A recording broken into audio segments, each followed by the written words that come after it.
enregistré.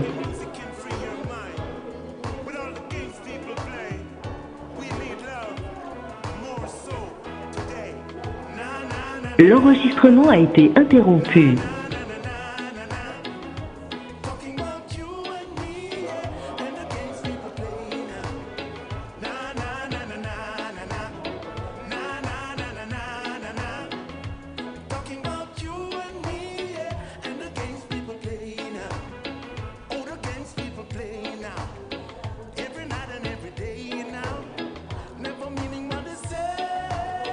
Never say what they mean. First you wallow where you are.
Oui, oui, oui. Ah, c'est déjà on. Ok.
Ok, très bien. Très bien. Ouais. Ouais, ouais. Test, test, test. Non, j'ai rien à Test, manipuler. test, Non, non, test. c'est bien. Ouais, ouais. J'enlève. Très bien, ça marche.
Ouais. Ok, ça va prévenir la régie alors. Ça y est, je leur ai demandé. Ouais.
Alors. Vous voulez une photo de moi à la tribune? C'est le plomb. Ouais, mais enfin, il n'est pas encore vraiment installé là.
Claudio? C'est bizarre d'avoir le retour.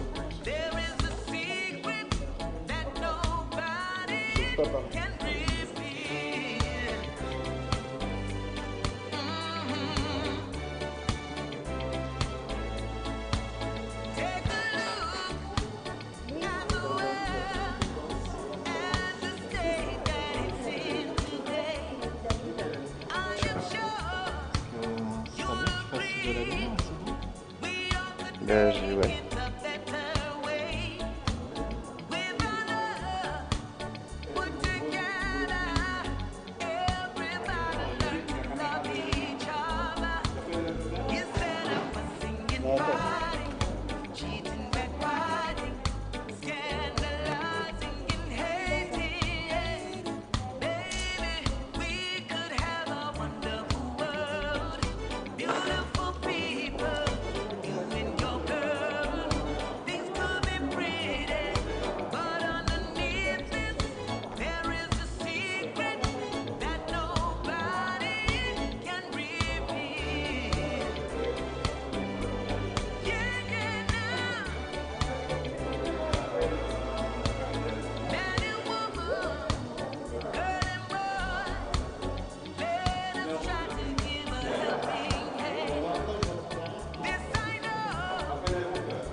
Derrière l'épaule.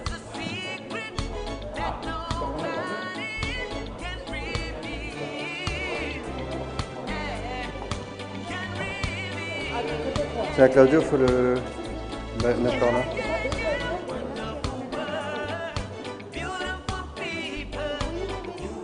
Ouais, fait le drapeau. Ouais. Ah, celle-là, au niveau de l'épaule droite, il a dit.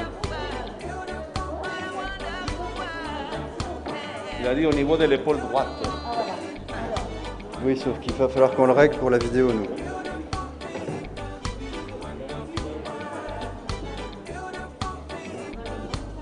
Il faudra le régler pour la vidéo.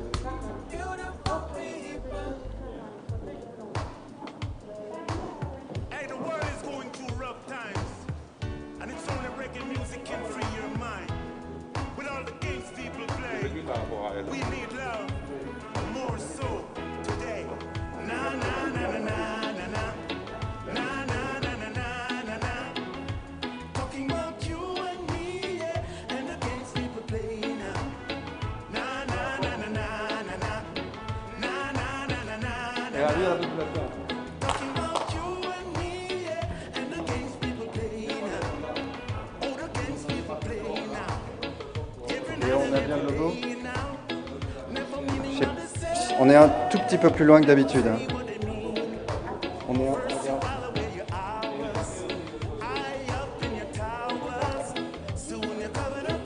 Oui.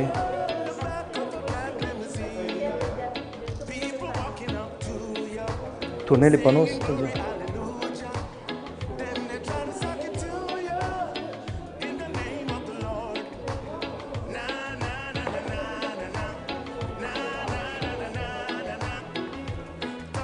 Mais moi, je trouve pas mal. Hein. Ouais, hein. Sérieusement. Tu peux approcher un peu peut-être?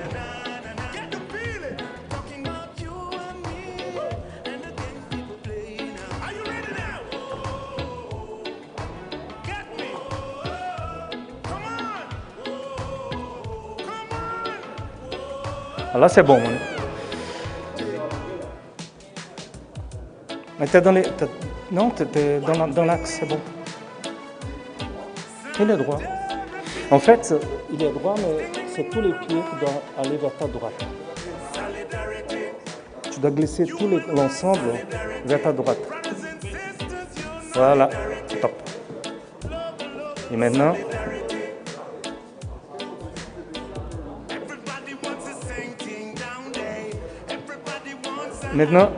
tu pivotes le prompteur vers ta gauche.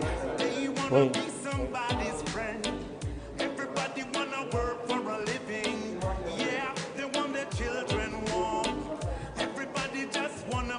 Wow.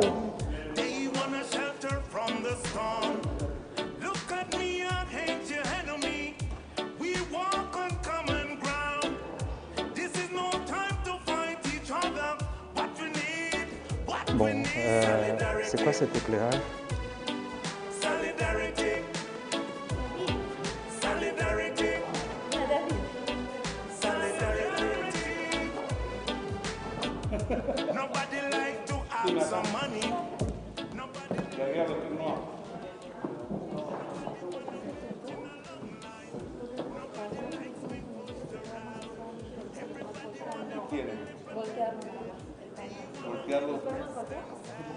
No se di cuenta que desde la parte de atrás, que se vean los UNESCO de atrás.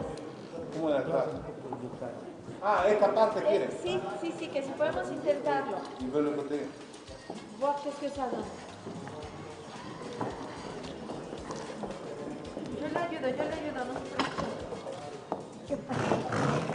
Ahora, como estaba del otro lado. Ahí se me lo después.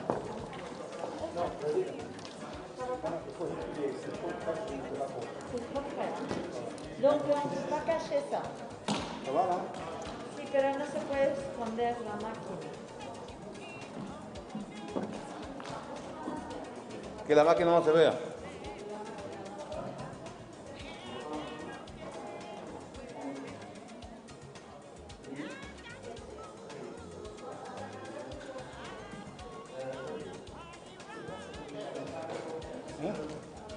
Sommet, cette lumière-là, elle ici, elle ne va pas lire. Hein. Tu vas pas lire, hein? Non. C'est nous, quand on fait notre plateau, là, Dis-moi ce que tu veux.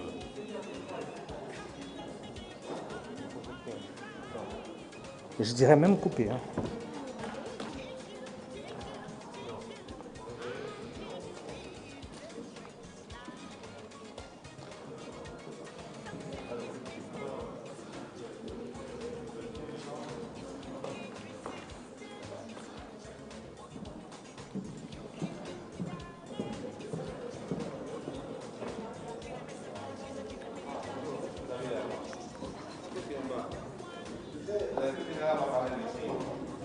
D'accord? Et il y aura un prompteur juste devant elle. La lumière là qu'il a. Oui, les trois projecteurs, c'est... Les trois projecteurs, c'est un peu trop.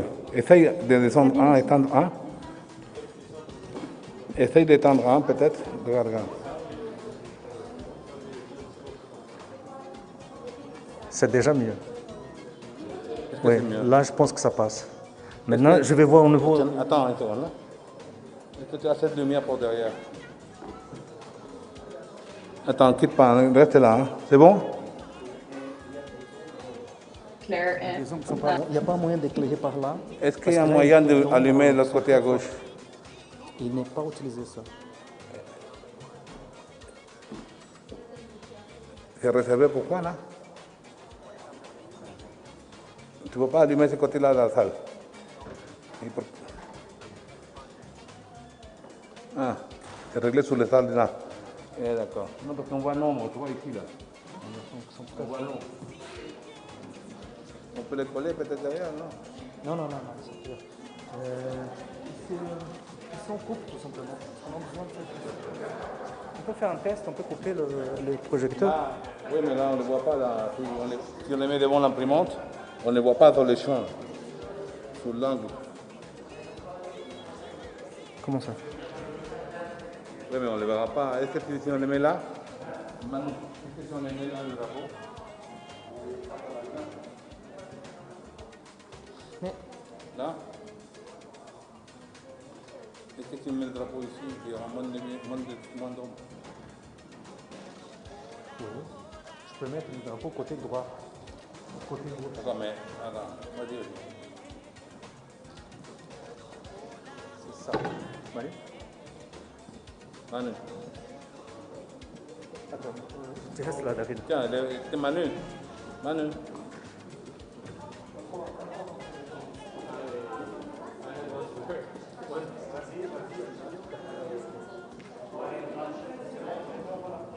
Hein?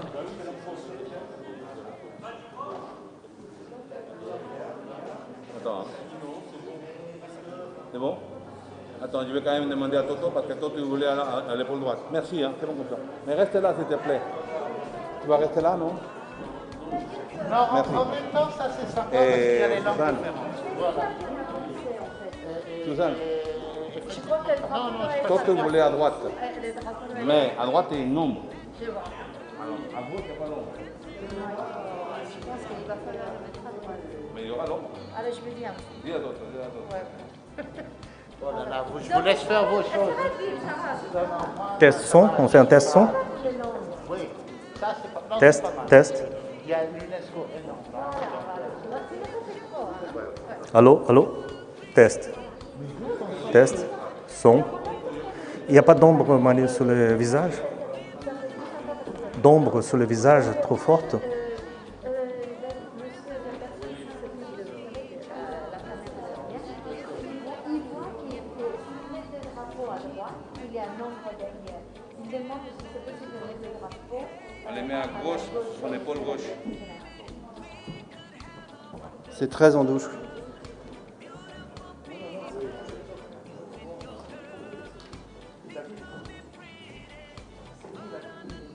Tu veux l'appeler là? Tiens. Tiens. Excusez-moi, je n'ai pas compris. Ça, c'est la cabine technique. Oui, il y a un nombre assez important derrière. Oui. Ah, le jour qui s'envoie là.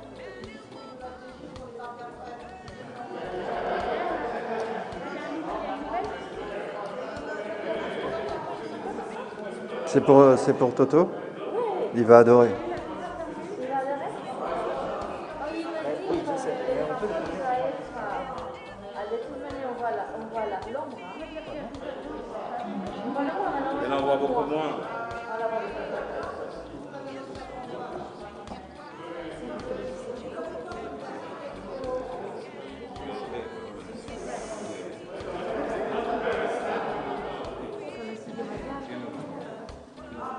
No sabía que tenía un esqueleto. Tenía dos caras.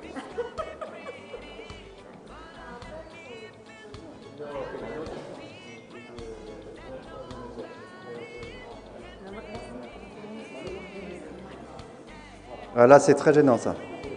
Non, pour lire, elle ne pourra pas lire avec ça. Non, c'est vraiment super gênant, ça.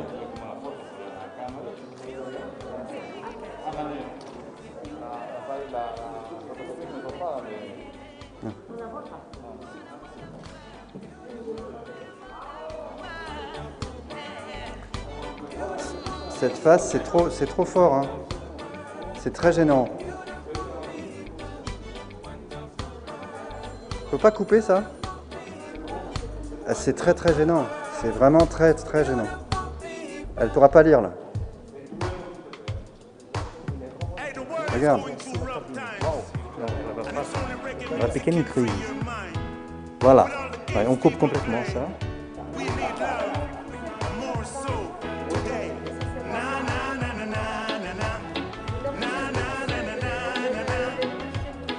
Voilà, c'est magnifique. Ça se voit pas. Il est où Toto là? Il est où Michel? Il est en télétravail. Mais... Ah bah d'accord. Ça se voit pas, hein. Non, non, non.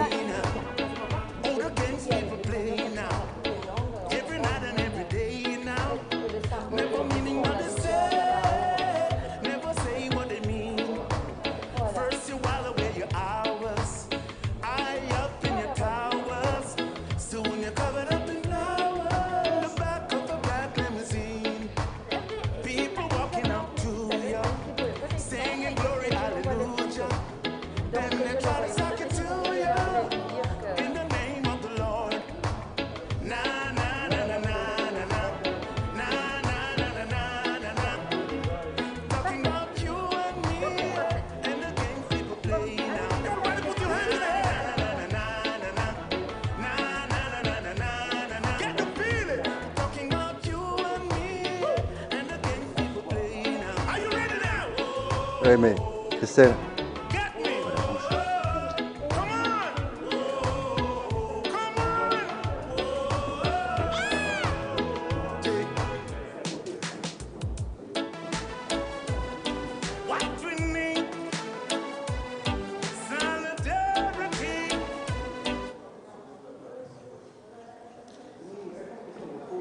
Ça, c'est un peu gênant aussi.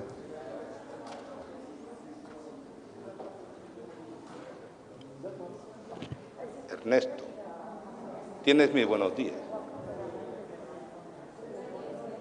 Mis buenos días te saludan.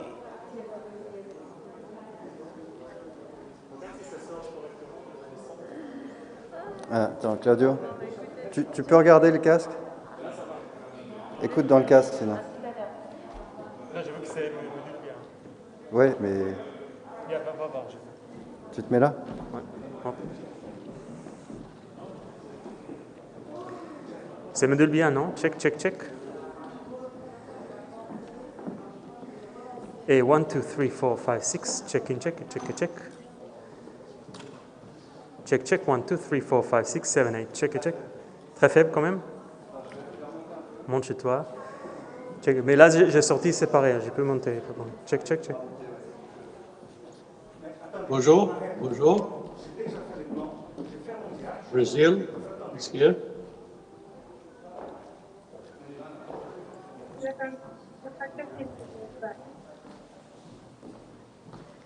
Si tu fermes un peu, Manu, de ce côté-là, tu vas pas équilibrer. Ça va, c'est pas trop fort de... Ça va? Ok. Voilà.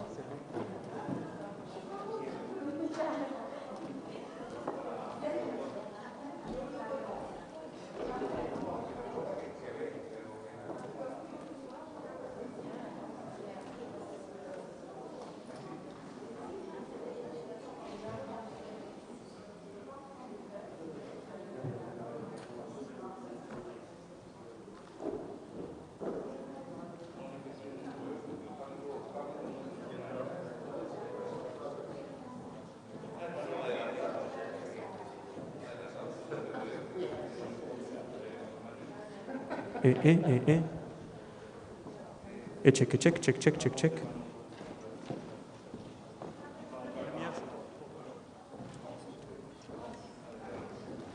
Check, check, check, check. C'est.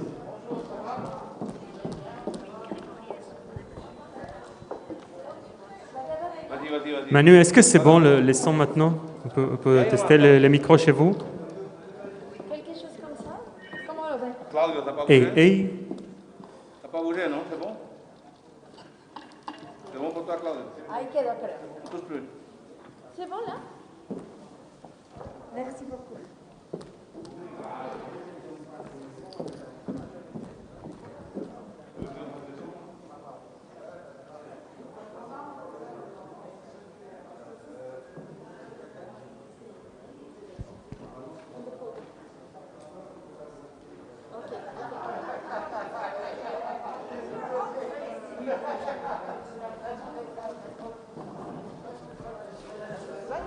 Ah là, elle marche très bien. Est-ce qu'on peut voir les niveaux de micro parce que c'était faible? Je vais bien voir si ça marche. Oui, je vais essayer. Moi, je vais rester ici. Test micro. 1, 2, 3, 4. Test micro. Check, c'est bon maintenant. Les niveaux, c'est correct? Check. 1, 2, 3, 4, 5, 6.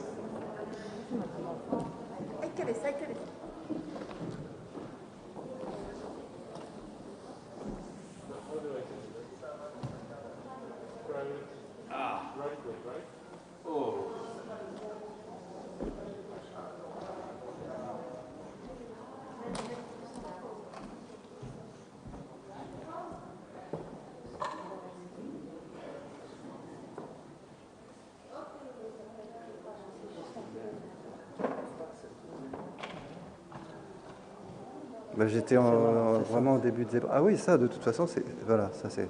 Ah. Ouais, sauf que... Je sais pas qui c'est, en fait.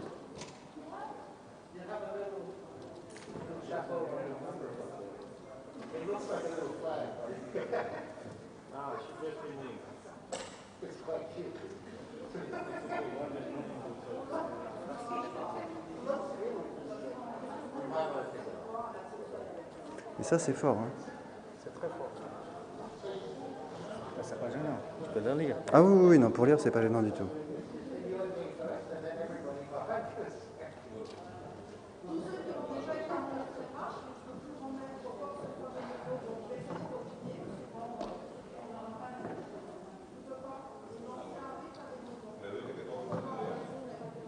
Comment ça?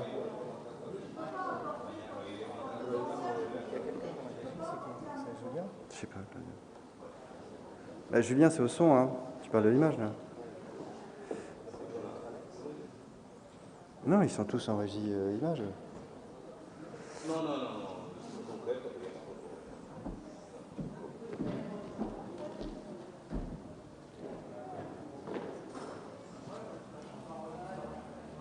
Monsieur, vous voulez un café? Non, non, mais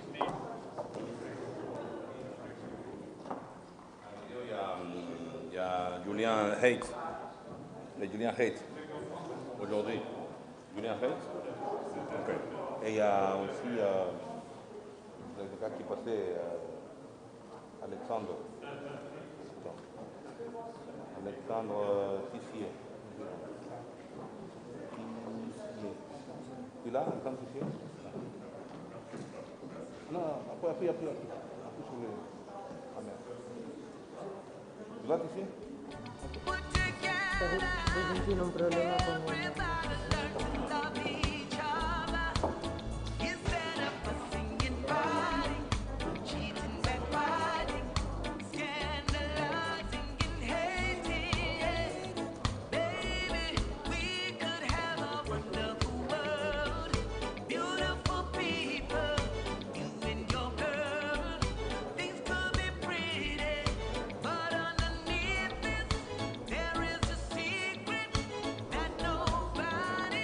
Dis-moi, tu vois mon image là?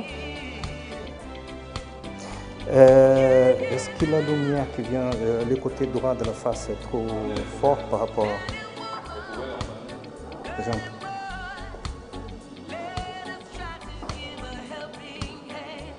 Mais si on met la face, elle ne peut pas lire le compteur, c'est ça le problème, tu vois?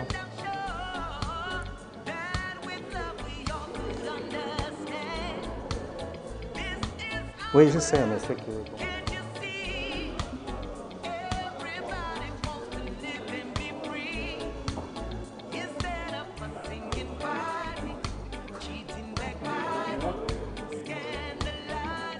Tu veux que je m'y mette?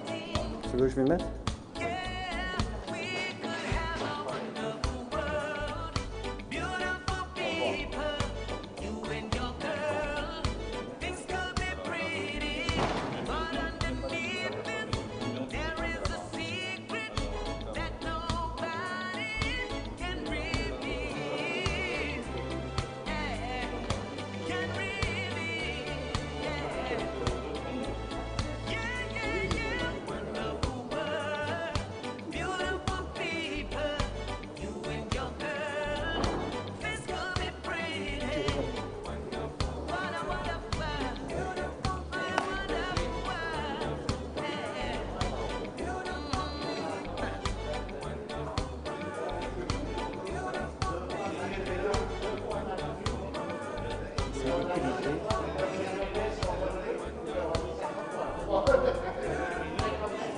Non, c'est trop gênant.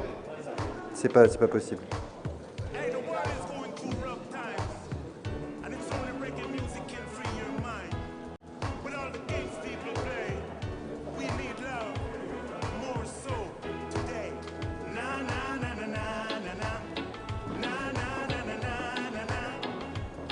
Cette conversation va être enregistrée.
Et Carole?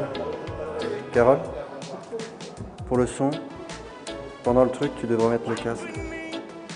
Tu vois, pour avoir vraiment le son en direct sur le floor. Je pense que ce serait mieux pour toi que d'avoir un son un peu loin. Non? Oui.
Putain, le reggae, comment ça prend la tête? Le reggae, ça prend la tête au bout d'un moment. Et ça veut dire, est-ce que ça veut dire qu'il faut que je bouge le pupitre et le prompteur? Il faut bouger comme ça.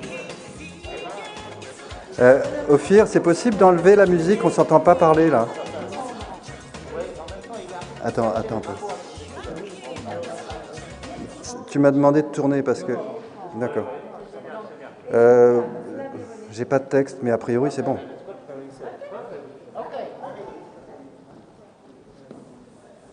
Tu voulais...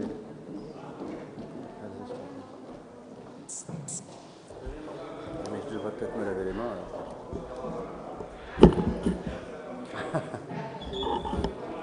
Ah bah d'accord.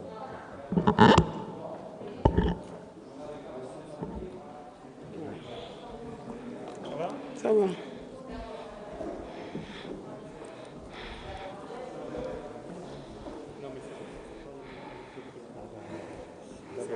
Pas Marley, c'est sûr. C'est sûr. Merci beaucoup. Merci. Comment c'est qu'avec ce projet qui était là il y a un an, qui fait de concept Kédus. Ah oui, le film. Oui, non, mais il y a un vrai concept qu'on a fait là. Ah merde, je suis en ligne. Ah bah d'accord, super. C'est sympa de me dire qu'on est en ligne, les gars. C'est vraiment sympa ça.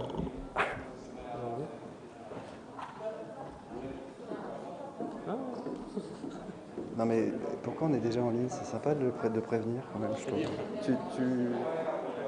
Ouais.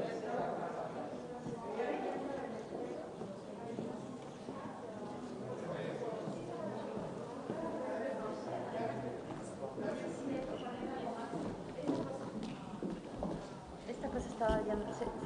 sí, aquí tiene dos. Tiene un cosito aquí, ¿eh? Entonces los No dos. se vaya, no sale. Se cayó. Pero ya lo puse. A ver, pégale fuerte. Ándale. Perfecto. Ya. Bueno. Se cae cuando está hablando. Le digo que es Susana Sánchez.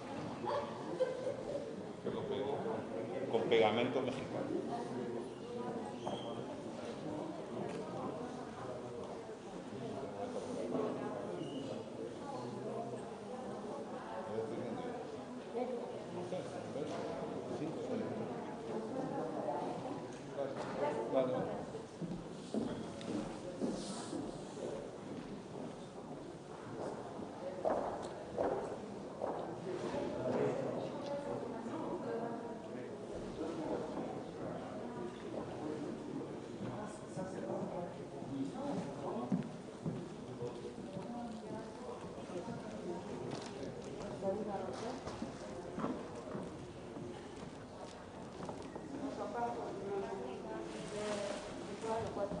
Bon, écoute, c'est une image.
Bonjour.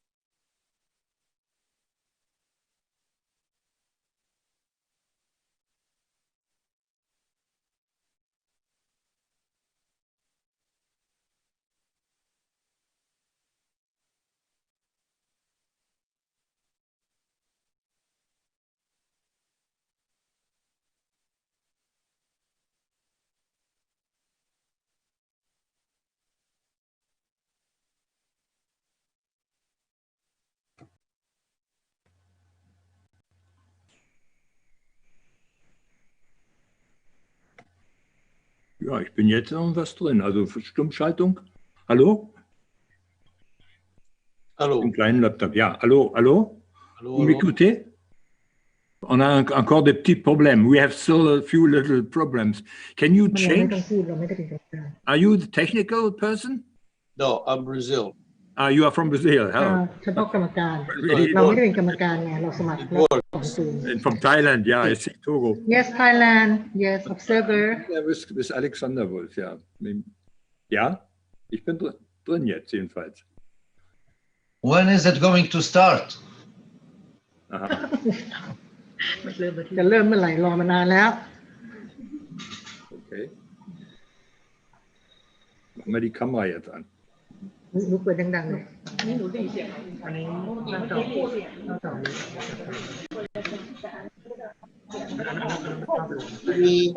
Hello. Yes, hello.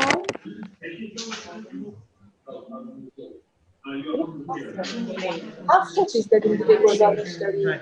วันนี้จะไวกว่าทีวีไวกว่าภาพสด Yes Thailand ท่านพูดเสียงออกมาเลยค่ะเมื่อกี้นี่บนเว็บแคสมันจะดีเลย์ไปค่ะประมาณครึ่งนาที มุมซ้ายบนจะเป็นภาพสดจริงๆจากห้องประชุมที่นั่นเลย Hat ja nichts. พี่มาเห็นเมื่อกี้มันบอกว่า this meeting is being recorded คือที่เราพูดมันไปเข้าเขาหมด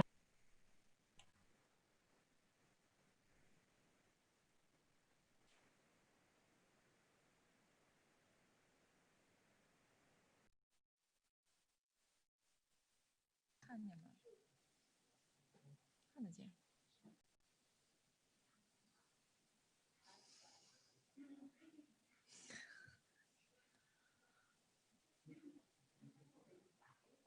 但就是我这个角度比较别扭。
Raum. Also ich habe hier 20 Leute vor mir.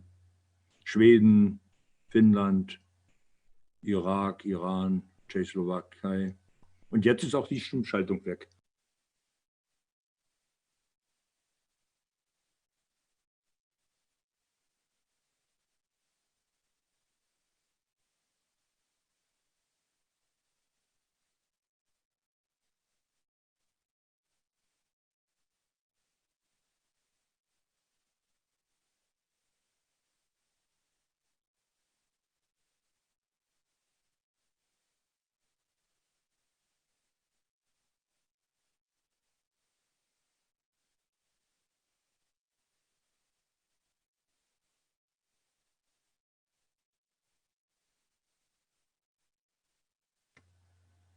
So, jetzt ist es angeschaltet.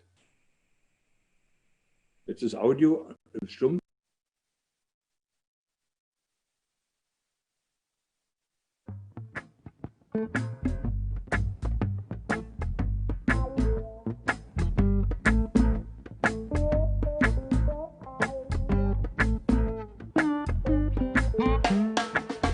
There's a natural mystic flowing through the air.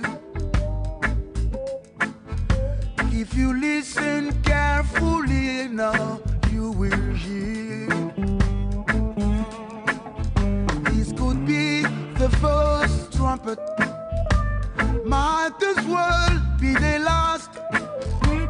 Many more we got to suffer, many more we got to die.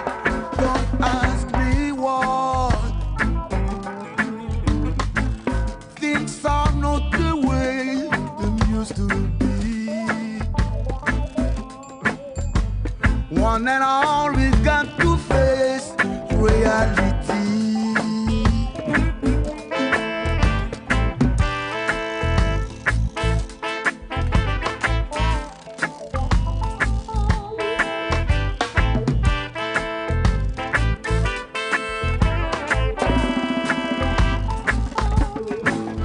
Linda kala pembungi antete, Linda kala peyantuka, bantu bingi siba monampasi, beba bingi siba fwa, mbibudiko. Things are not the way them used to be. One and all we got to face reality.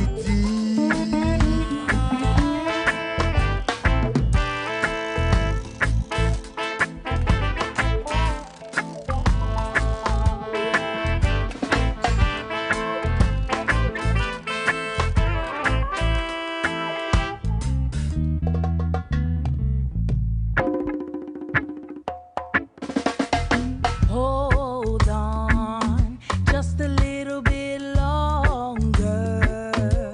I know in time you'll feel a little stronger. And try just a little bit harder. When you feel like quitting, time to give it your all.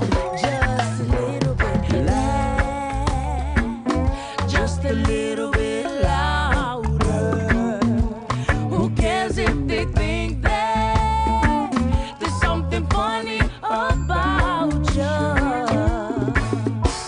And smile just a little bit brighter, and all of your troubles will seem a little lighter. Just a little bit.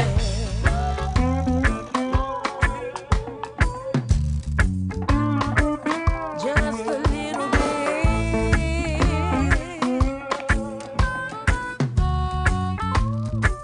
Just a little bit. Do do do do do do do do do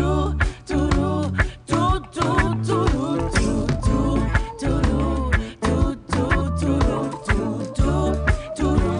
do just a little bit,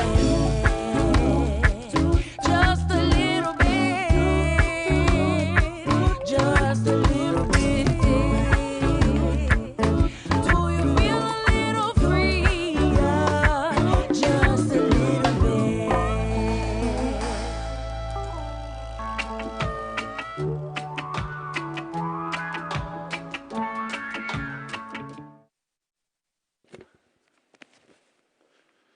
Dear participants, may I briefly have your attention before starting the session, as I would like to make an announcement about the interpretation and connection arrangements.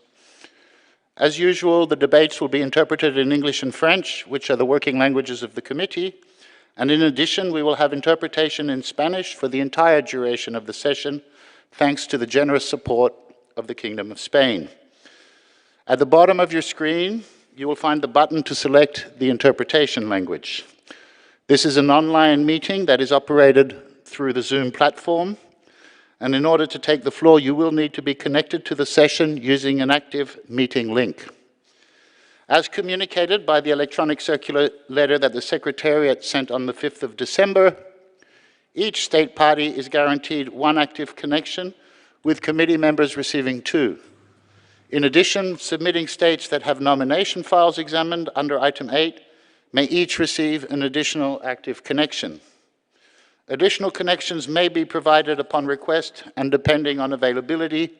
And if you require an active connection, please make sure that you are registered through our online registration form on the website of the 2003 convention. And please send us a request by using the email address indicated on the screens, ichmeetings@unesco.org. We are now ready to start. Thank you.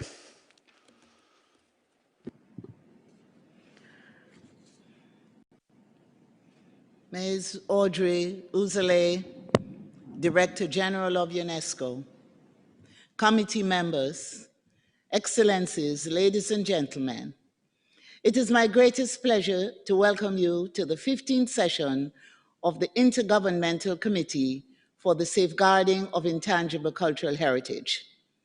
I'm particularly honored to welcome the Director General of UNESCO, Ms. Audrey Uzele. Thank you so much for gracing us with your presence. I would also like to recognize the presence of all the ministers and dignitaries of the states parties who are joining us online to attend this session of the committee, as well as non-states parties to the convention, experts and representatives of non-governmental organizations and civil society. The Secretariat has informed me that we have 737 participants from 133 countries registered to join us online through Zoom and through the webcast. I would like to thank you all for being with us today, particularly those of you who may be connecting quite early or quite late because of your time zone. It is your dedication and adaptability that will make this online session of the committee a success, and for this, I'm truly grateful. Ladies and gentlemen, while we had hoped to be welcoming you all to Jamaica for the committee meeting, this has not been possible due to the pandemic. However, as your chairperson, I will do my best to convey to you the Jamaican warmth and hospitality so that you can all feel like you're here with us in Kingston. In short, let's get together and feel all right.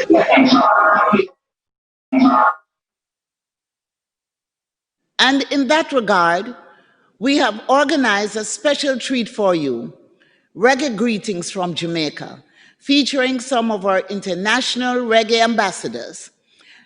This short but entertaining video will feature Peter Morgan of Morgan Heritage, Marcia Griffiths of the I-Threes, Bob Marley I-Threes, that really melodic trio of ladies who toured with Bob Marley as his background vocals, and Michael Rose of Black Uhuru, appearing alongside the Inner Circle Band. That comes up shortly as a part of our opening segment today. I'm certainly looking forward to us all working together over the next 6 days, and I'm confident we can take all of our necessary decisions even through this new online medium. I assure you that although we are working with a reduced agenda this year, our time is still quite tight, as we will only be working together for 3 hours per day. I'm counting on everybody's cooperation in making your interventions short and to the point, aiming to move business forward within the timetable and following the guidance provided in advance of the session by the Secretariat. I will also count on the assistance of my vice chairpersons from time to time for the smooth progress of the session. There are Netherlands, Azerbaijan, China, Djibouti, and Kuwait Together with Jamaica, these countries comprise the bureau of the committee. A rapporteur for the session will have to be replaced, and we will take that decision together under item 3. It is now my great pleasure to invite Madam Audrey Uzele, Director General of UNESCO, to address us with a few words. Madame Uzele, the floor is yours.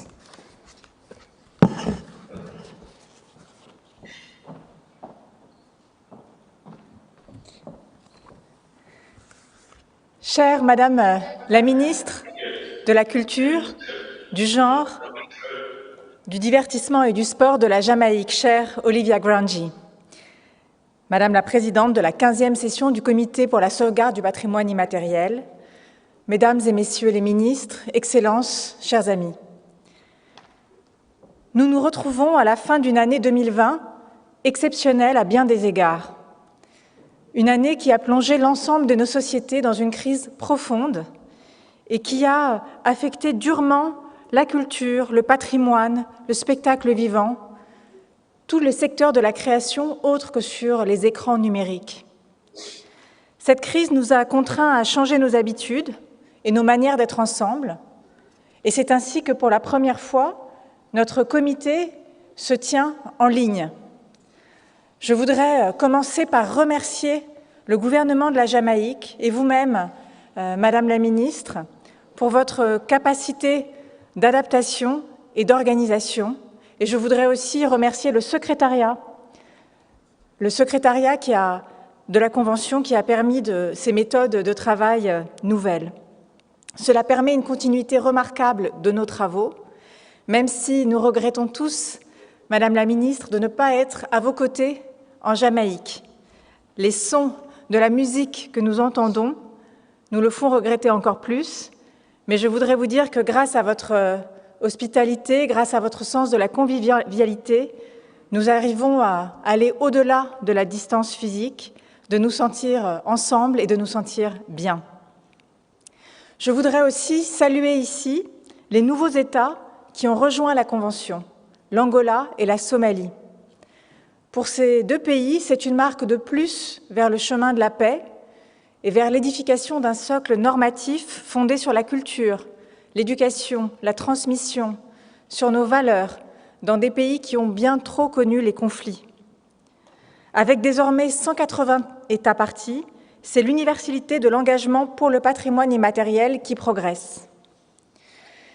Excellences, Mesdames et Messieurs, en cette année particulière, l'ensemble du patrimoine immatériel a été mis à l'épreuve alors que la numérisation de nos modes de vie a gagné du terrain.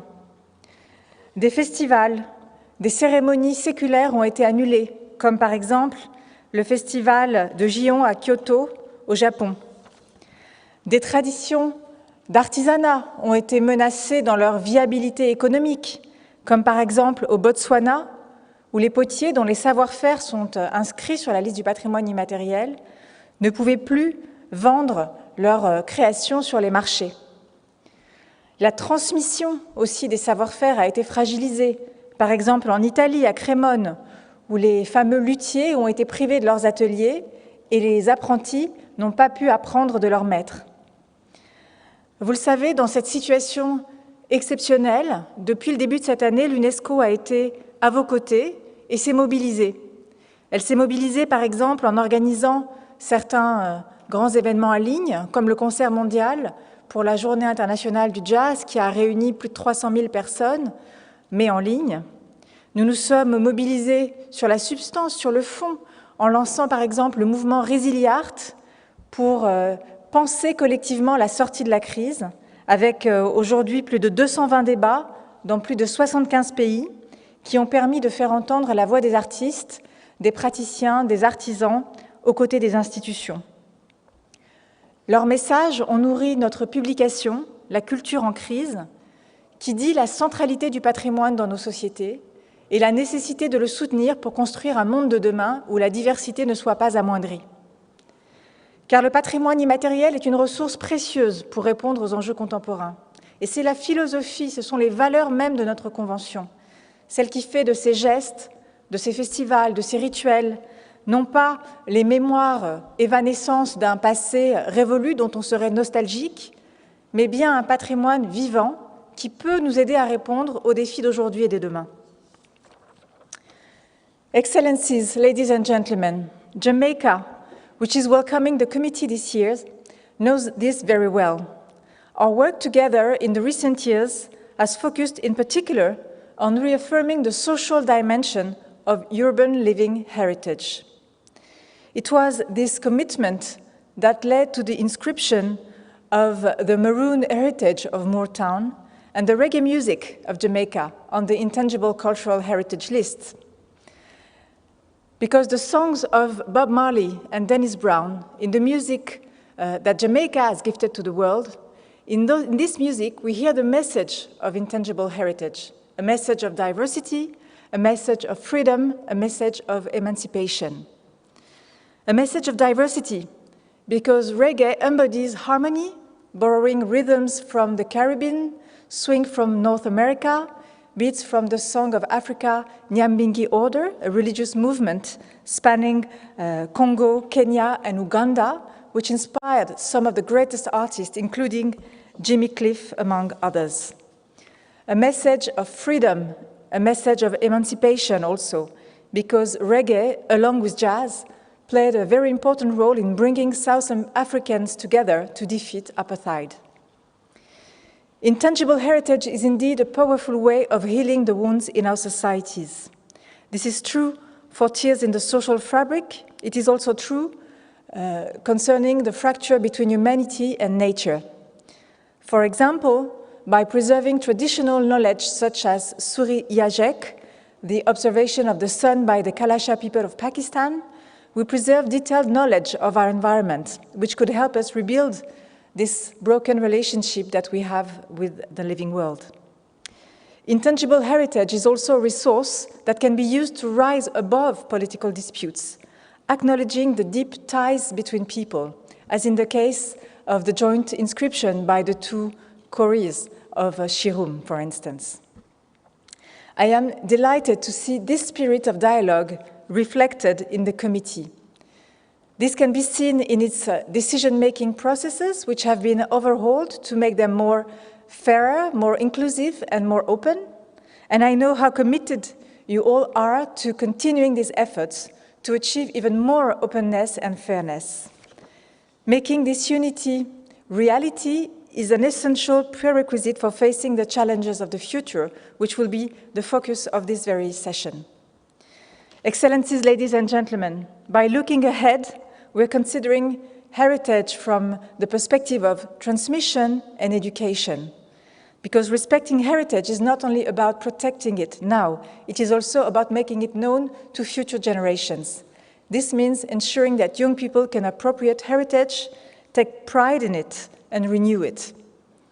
In the words of Linton Kwesi Johnson, the renowned Jamaican dub poet, at the end of the day, life's about realizing one's human potential.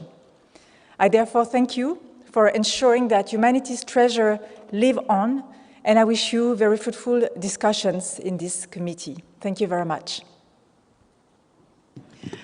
Thank you so much, Director General, for your encouraging words. I now invite you all to enjoy a reggae welcome prepared by Jamaica, featuring the Inner Circle Band, Marcia Griffiths of the I-Threes, Michael Rose of Black Uhuru, alongside the Inner Circle Band. Please enjoy.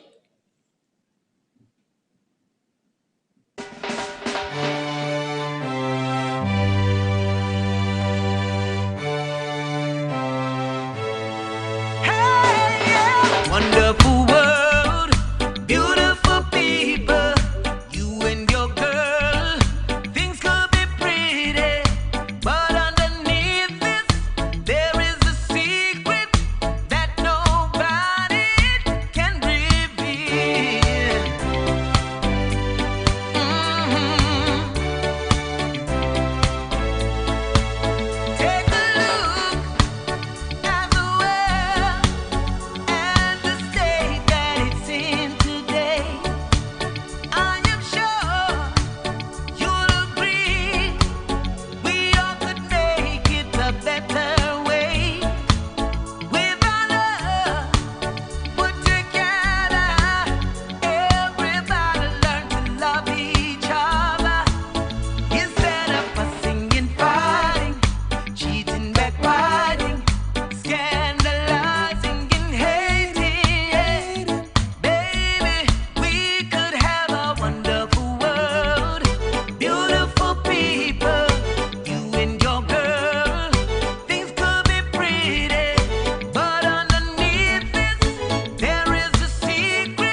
tough times, and it's only reggae music can free your mind. With all the games people play, we need love more so today. Na na na na na na na na na na na na na. Talking about you and me, yeah, and the games people play now. Na na na na na na na na na na na na na. Talking about you and me, yeah, and the games people play now. Oh, the games people play now. Every night and every day now. Never meaning what they say, never say what they mean. First you while away your hours, eye up in your towers. Soon you're covered up in flowers, in the back of a black limousine. People walking up to you, singing glory, hallelujah. Then they try to suck it to you, in the name of the Lord. Na na na na na na na. Na na na na na na na. Talking about you and me, yeah, and the games people play now. Everybody put your hands in the air. Na na na na na na na na na na na na. Get the feeling. Talking about you and me, yeah, and the games people play now. Are you ready now? Whoa, get me. Come on. Come on.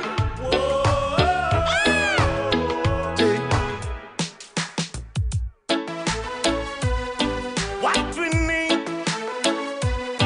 solidarity. Ding ding ding down the horn.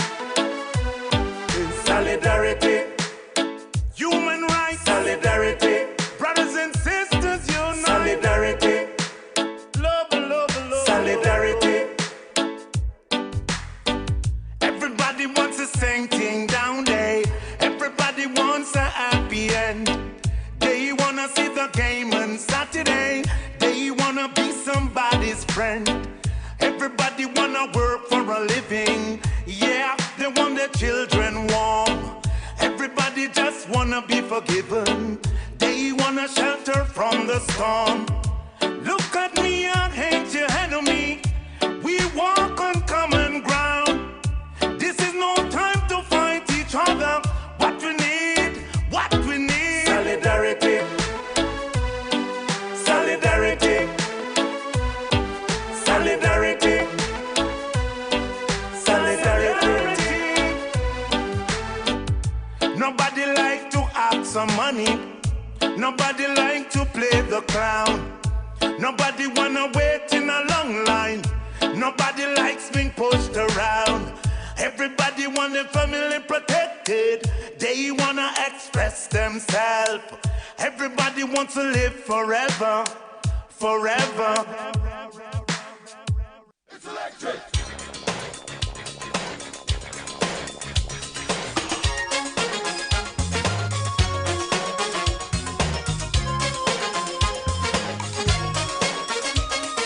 You can't see it. It's electric.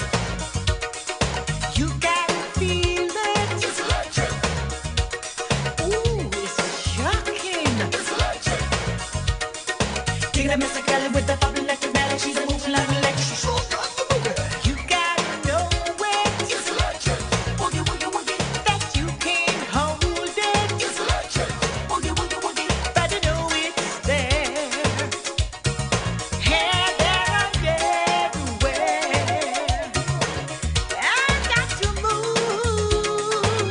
I'm going on a party ride. I've got to groove, groove, groove. And from this music I just can't hide. Are you coming with me? Come, let me give you on a party ride. And I'll teach you, teach you, teach you. I'll teach you the electric slide. Some say it's mystic. It's electric. Boogie, boogie, boogie. And you can't resist it. It's electric. Boogie, boogie, boogie. You can't do without it. It's electric. Boogie, boogie, boogie. Take a miss more. She's a chicken, a feeling jar. He's a moving along electric. She's so got the boogie. You don't wanna lose it. It's electric. Boogie, boogie, boogie. And you can't use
Ooh, it's shocking. Kicking at Miss Akala with the bubble left to rally. She's a moving like electric. She's so you don't want to lose it. You can't use it. But you know it's there. It's here, there, and everywhere.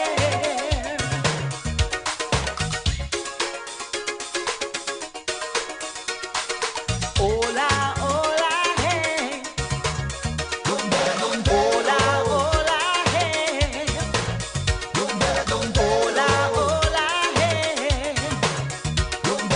Hola, hola, hey. Dondela, dondelo.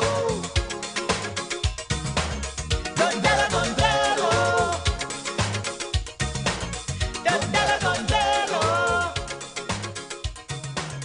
Dondela, dondelo. Hola, hola, hey.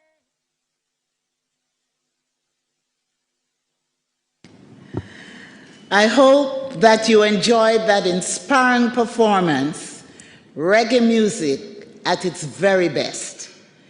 Let us now turn to the launch of the new visualization tool, which is an initiative of the Secretariat. Dive into living heritage and sustainable development.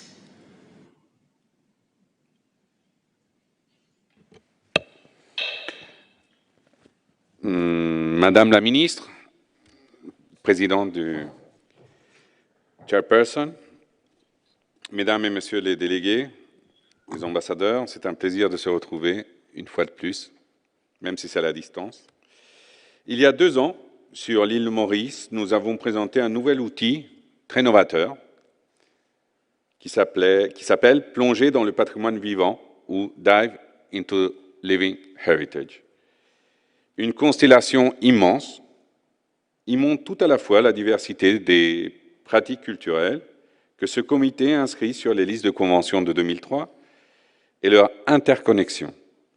Dans ce même outil, une autre visualisation met en valeur l'intrication de la culture de nos sociétés avec l'environnement, la mer, la montagne, les déserts ou encore les forêts.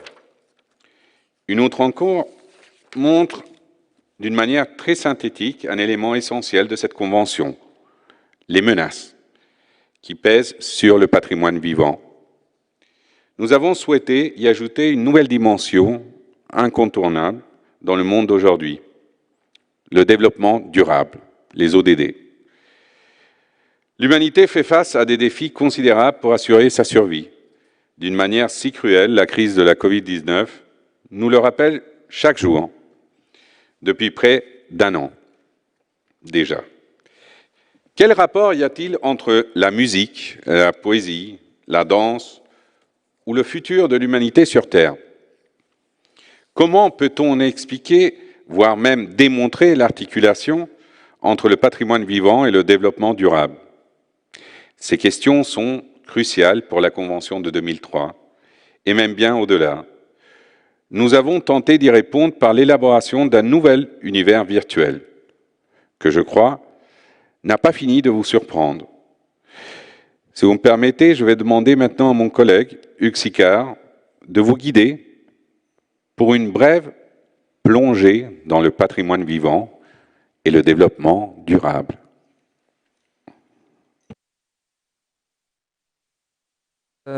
Merci Ernesto.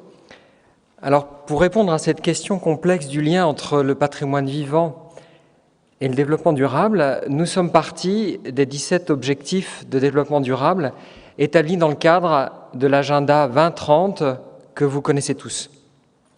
Nous avons étudié les correspondances qu'il pouvait y avoir entre chacun de ces 17 objectifs et le patrimoine vivant, et puis pour chacun des 549 éléments inscrits sur les listes du patrimoine immatériel, nous avons évalué s'il existait un lien ou pas vis-à-vis de ces objectifs.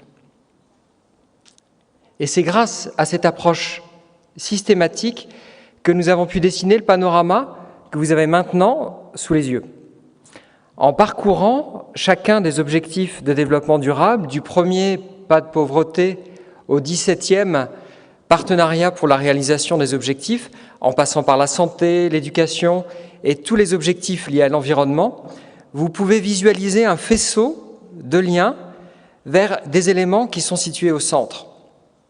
Et vous avez pu constater la profusion des corrélations suivant les objectifs, en particulier autour de l'éducation, l'objectif 4, de l'égalité des genres, du travail, des villes ou encore de la vie terrestre. Le reggae a déjà imprégné toute cette session du comité. Alors, comment le reggae en particulier est-il lié au développement durable? Le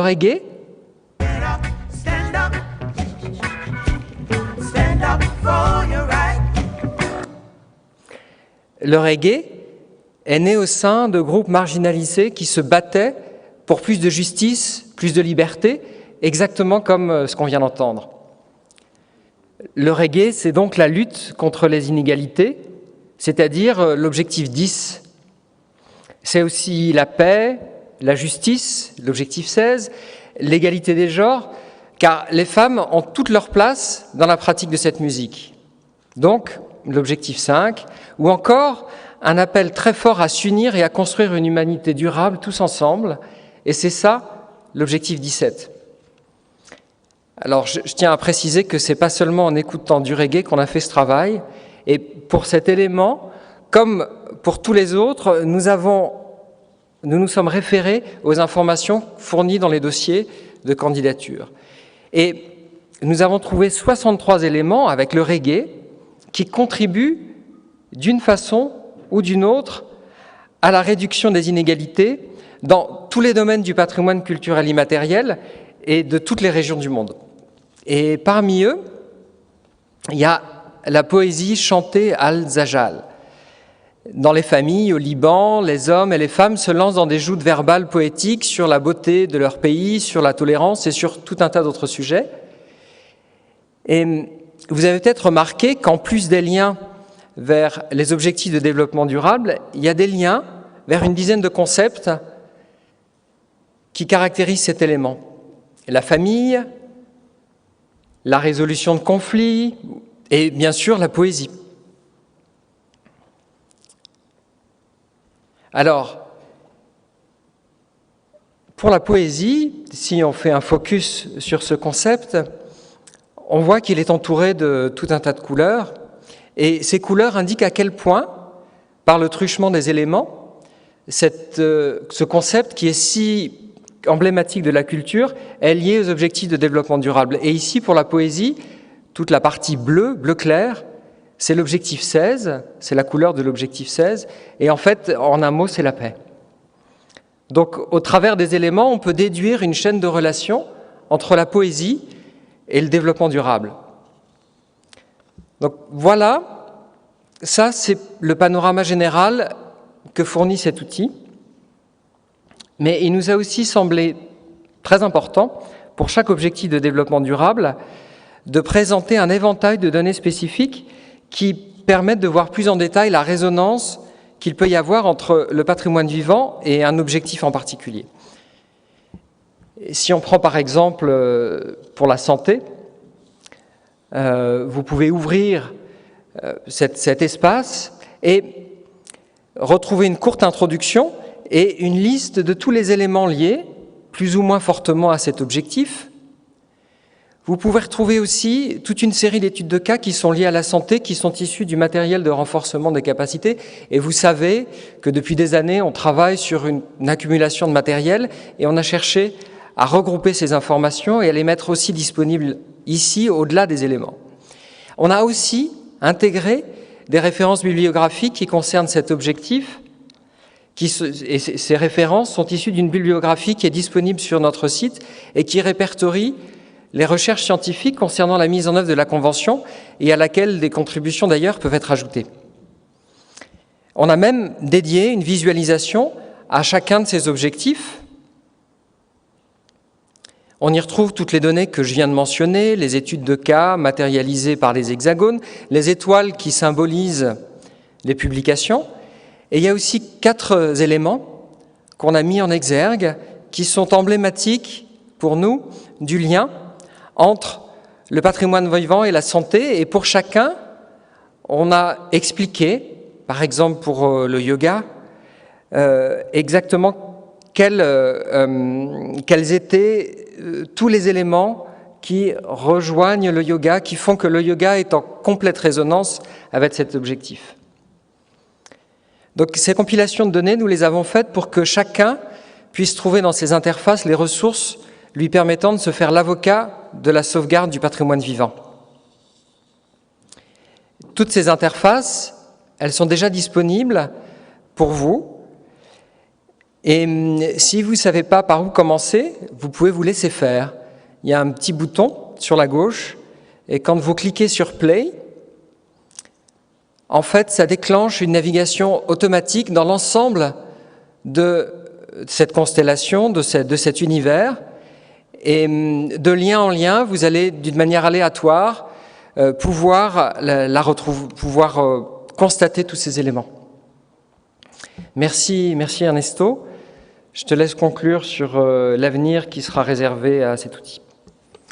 Merci Hugues, et bien sûr merci à toute l'entité du patrimoine vivant pour ce travail vraiment extraordinaire de recherche, d'association, de ce que les États membres nous demandent de faire avec les instruments normatifs au-delà de ces réunions, de trouver un moyen de pouvoir se rapprocher aux communautés et à la société civile. Au-delà des joies et du réconfort si précieux que la culture nous apporte, elle constitue sans doute une clé de voûte du développement durable. C'est avec des initiatives comme celle-ci que, je crois, la culture gagnera du terrain, que grâce à la culture, ces objectifs de développement durable, nous pourrons les atteindre. Cet outil, vous allez le voir un peu partout, très prochainement dans le hall de l'UNESCO, avec une installation permanente, dans des musées, dans des villes, mais aussi dans les réunions internationales et des forums où l'UNESCO et la culture n'ont pas assez de visibilité. J'invite tous les États intéressés à mettre à profit cet outil dans les écoles et dans les lieux publics et à nous contacter sur la manière de le faire. Je ne peux pas terminer mon intervention sans exprimer mes remerciements les plus sincères au Royaume des Pays-Bas qui, dès 2018, a su soutenir le projet et qui, malgré une situation particulièrement difficile cette année, a décidé de contribuer plus encore pour ce nouveau projet. Vraiment, merci, tout particulièrement à Madame Riette Deleuve pour cet appui précieux. Dear Chairperson, I give you the floor. Thank you. Thank you. Many thanks, Assistant Director General for Culture, Mr. Ernesto Ontan, and Mr. Sicard for that wonderful presentation to mark the launch of Dive into Living Heritage and Sustainable Development. With that, I believe we're ready to begin. I now declare the 15th session of the Intergovernmental Committee for the Safeguarding of the Intangible Cultural Heritage open. As we make a transition to the next item, please enjoy a brief reggae chill moment. Thank you.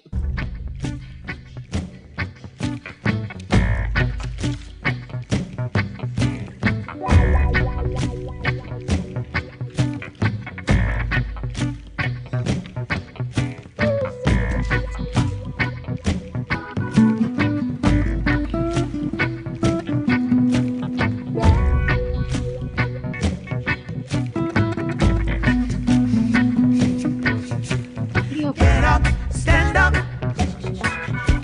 Stand up for your right. Get up, stand up.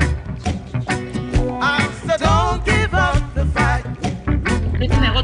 Get up, stand up. Stand up for your right. Get up, stand up. So don't give up the fight. Preacher man, don't tell me heaven is under the earth.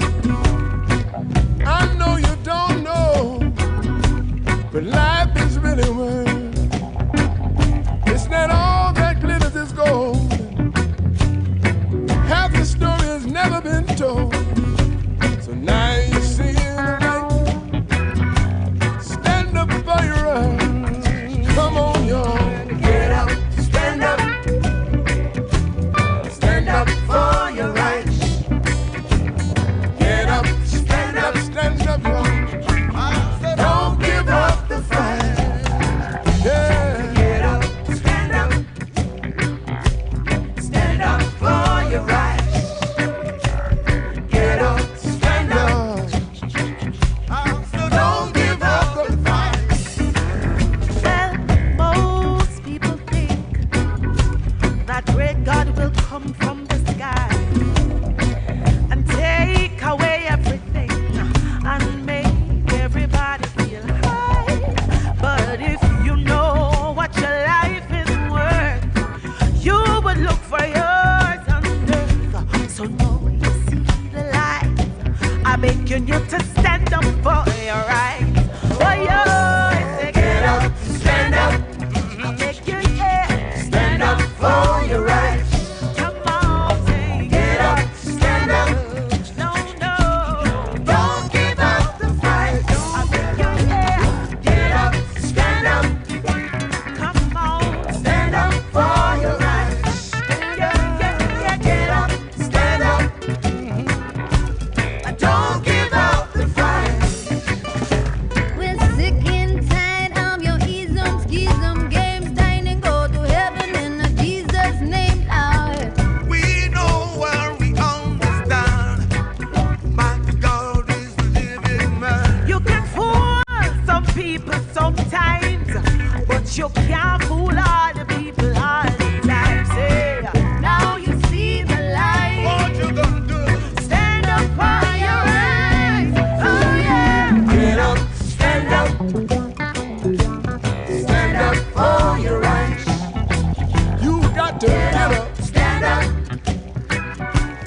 don't give up the fight. Fear is the enemy. Get up. Stand up. Yeah. Stand up for your rights. Stand up. Get up. Stand up. Don't give up the fight. Never give up the fight. Never give up the fight. No, no, no. Never give up the fight. Never give up. Never give up the fight. You're really up. Never give up the fight. Never give up the fight. Never give up the fight. Never give up the fight. Never give up the fight. Don't you ever, Never give up the fight. don't you ever, never give up the fight.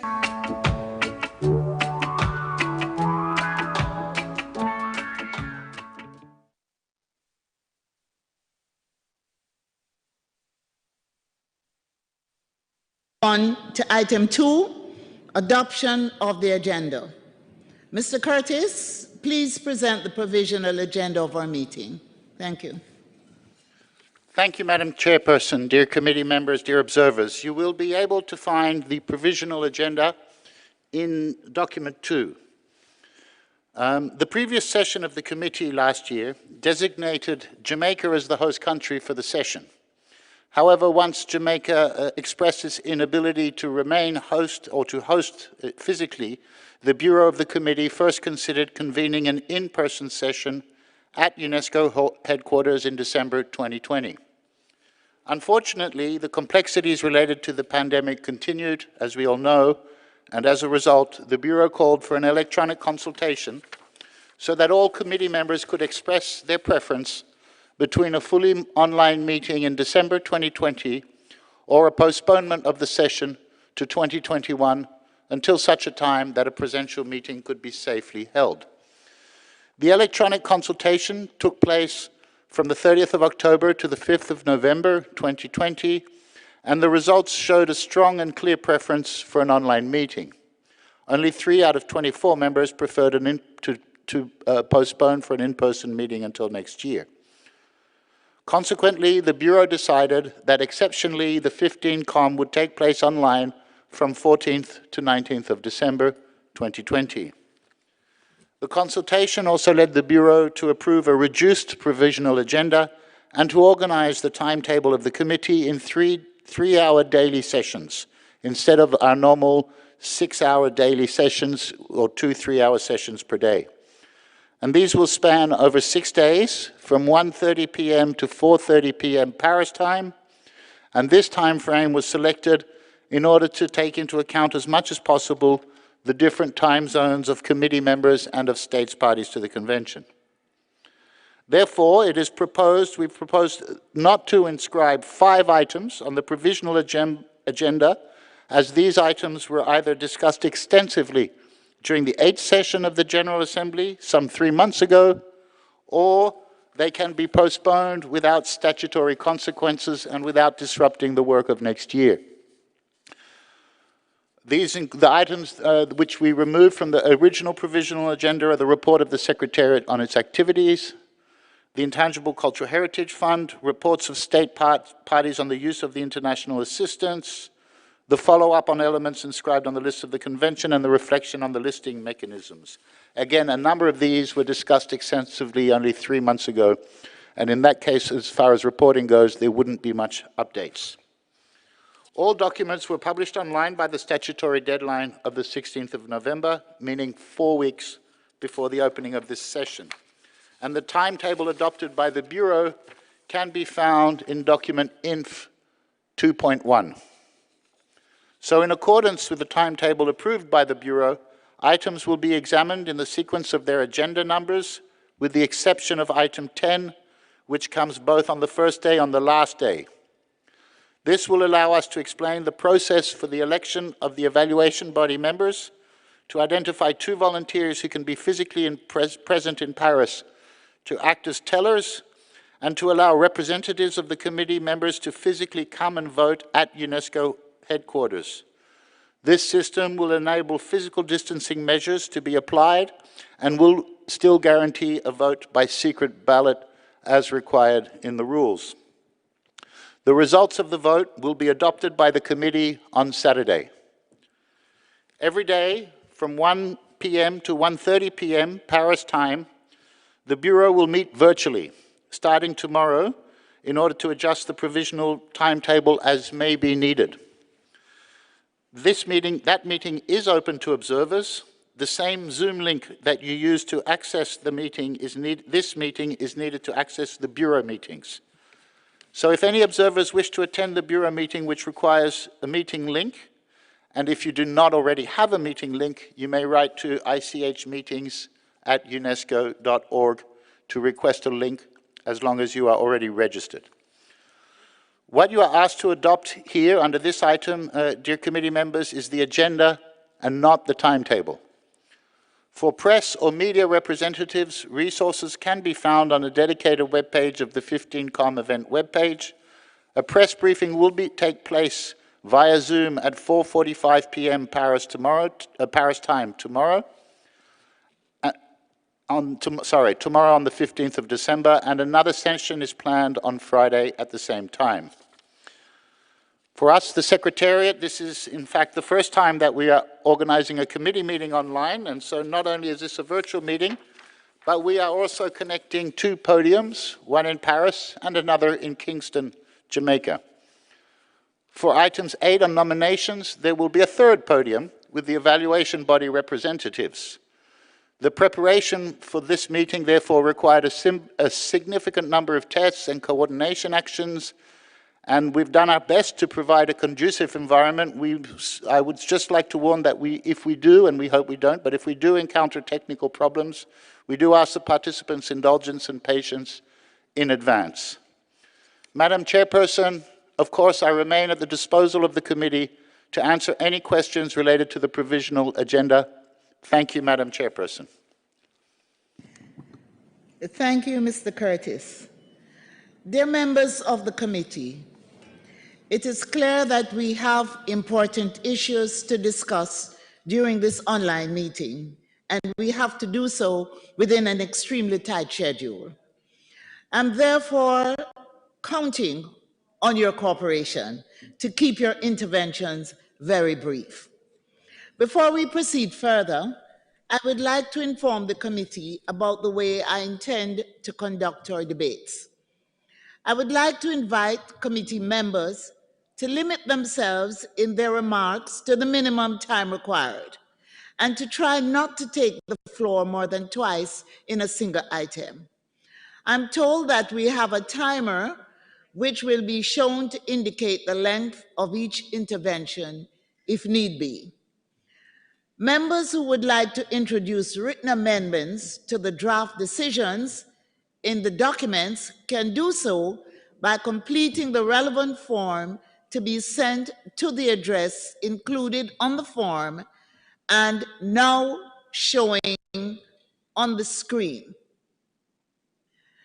This form is available on the website of the convention on the 15.com event webpage. Committee members are encouraged to submit amendments as soon as possible, if there is any amendment.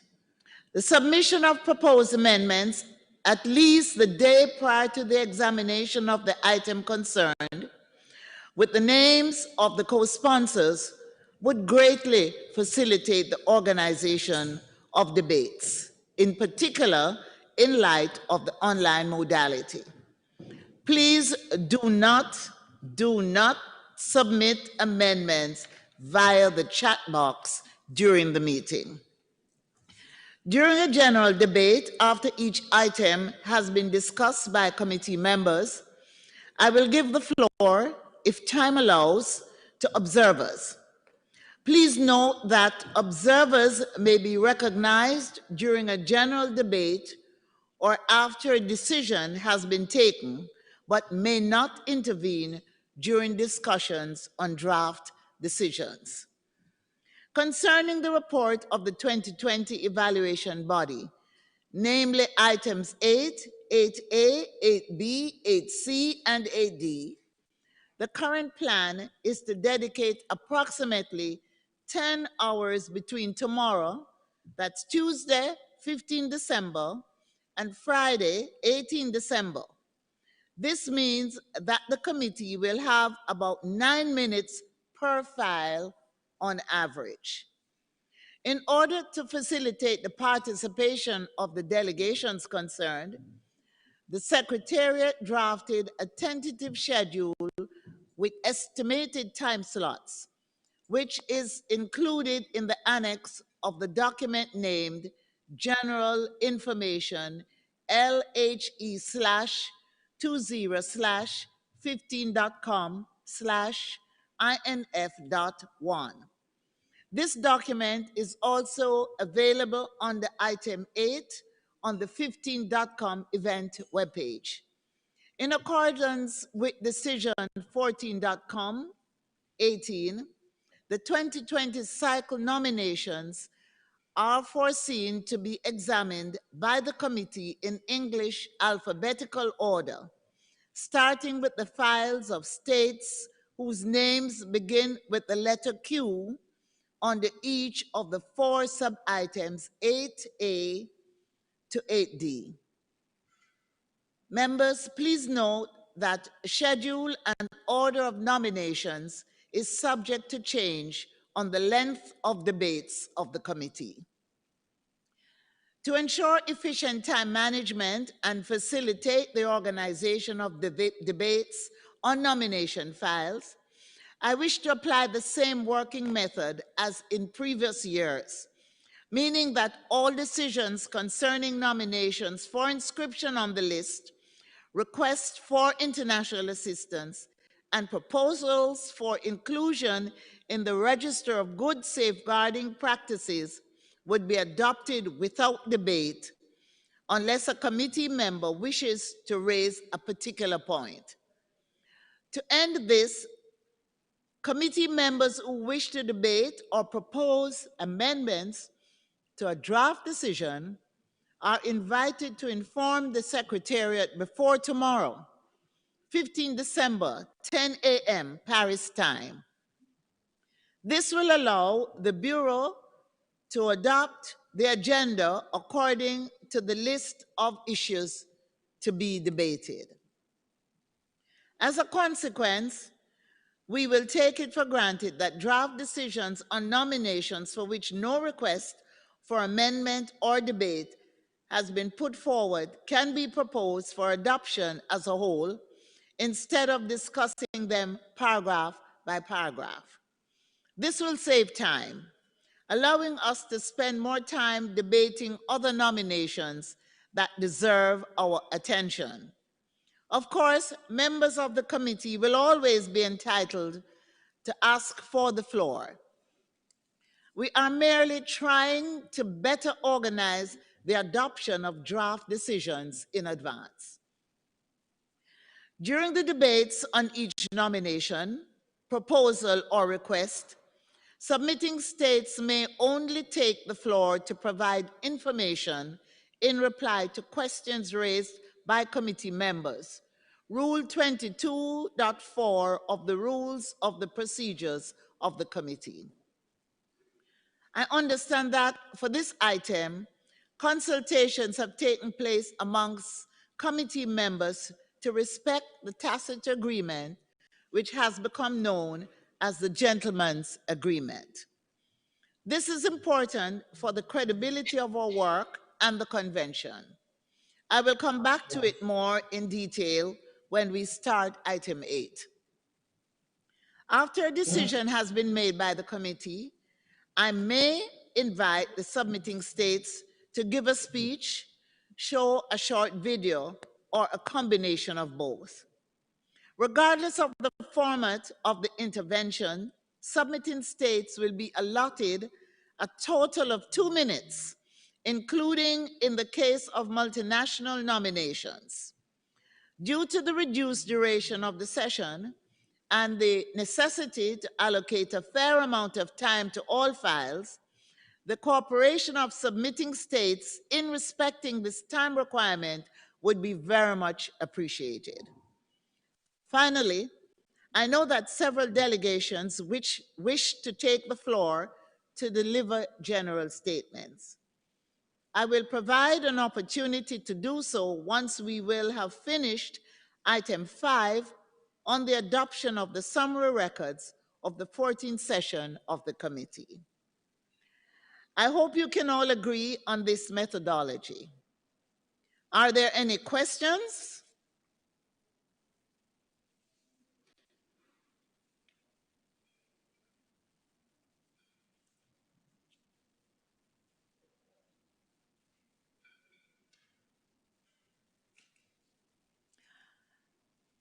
I see none. I now open the floor. Does anybody wish to take the floor?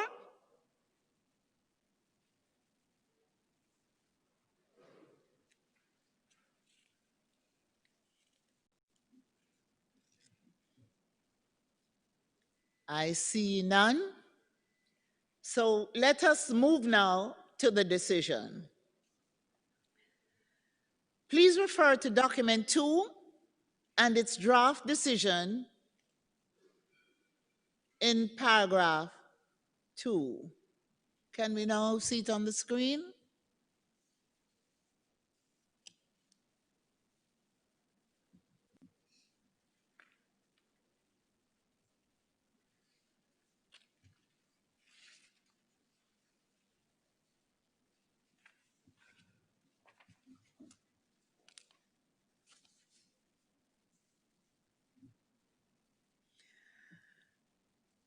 May I ask the committee to adopt draft decision 15.com2 as a whole, as shown on the screen?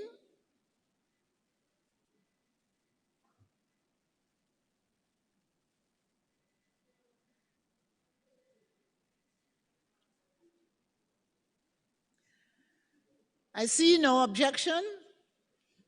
I therefore declare decision 15.com2 adopted.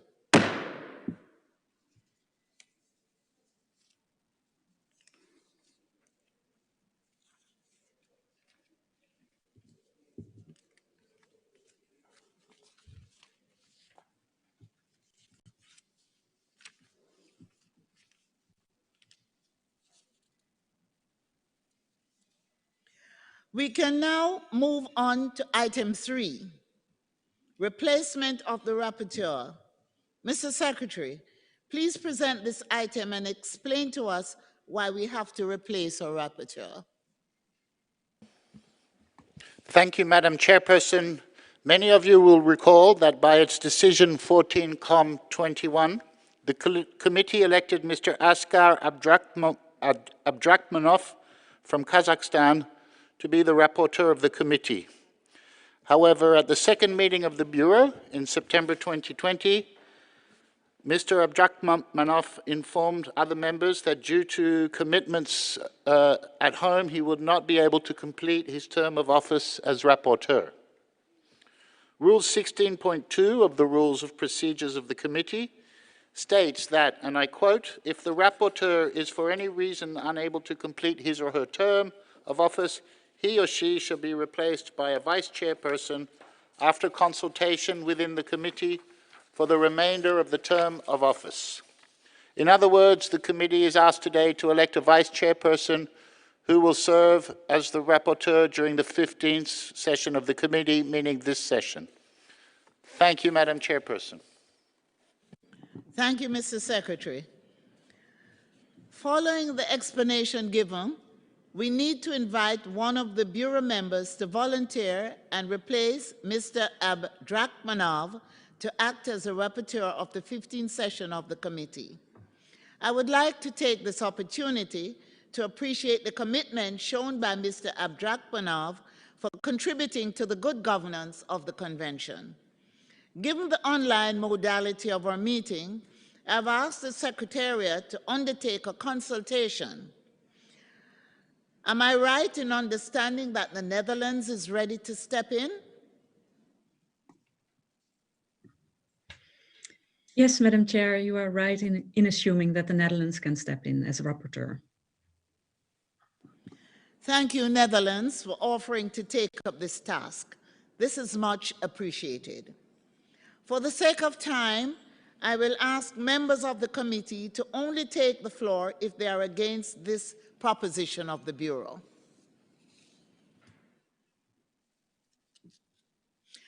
I see no request to take the floor. Let us move now to the decision. Please refer to document 3 and its draft decision in paragraph 4. Can we see it on the screen? It's up, okay.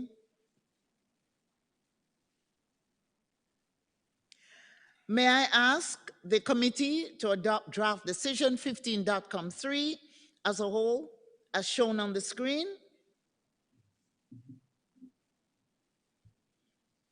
I see no objection. I therefore declare decision 15.com adopted.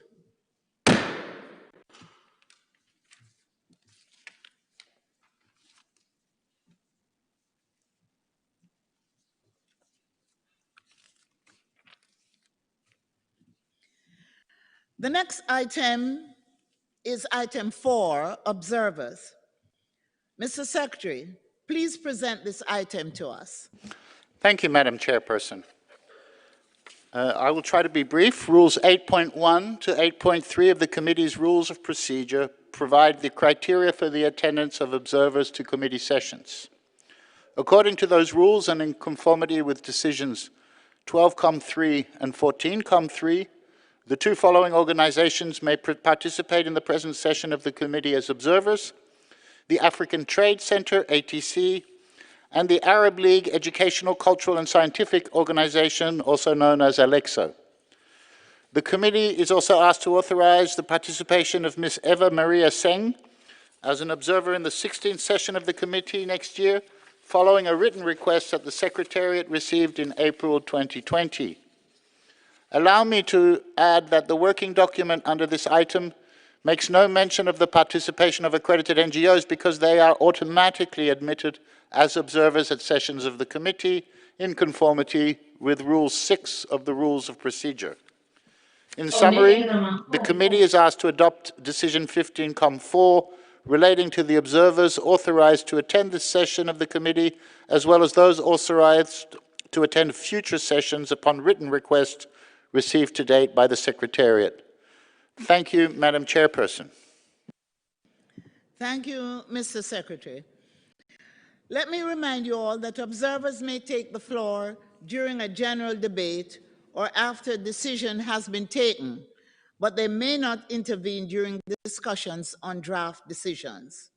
I now open the floor. Does anybody wish to intervene?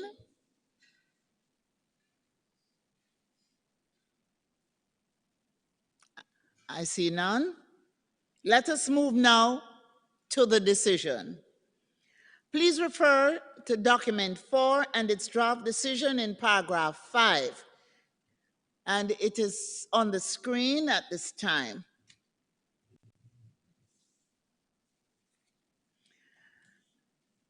May I ask the committee to adopt draft decision 15.com4 as shown on the screen?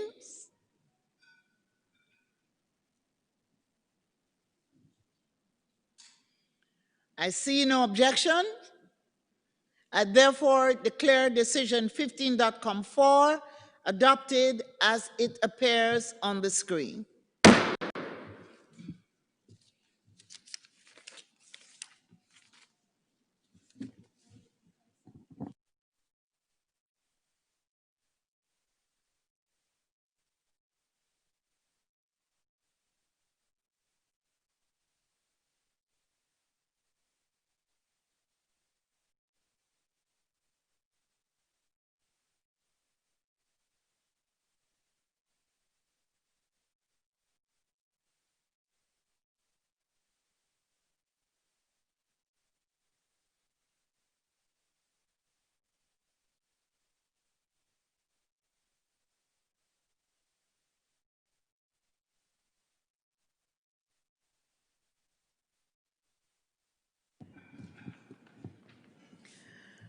We will now move on to item 5, summary records of the 14th session of the committee.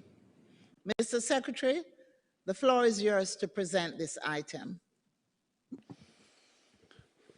Thank you, Madam Chairperson. Merci, Madame la Présidente. Je vais passer un peu en français pour ce point.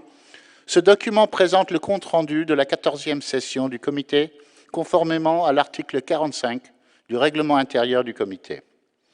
Il permet ainsi de garder une trace des débats et discussions que nous avons eus à Bogota l'an dernier, qui pourraient être utiles au cours de cette session.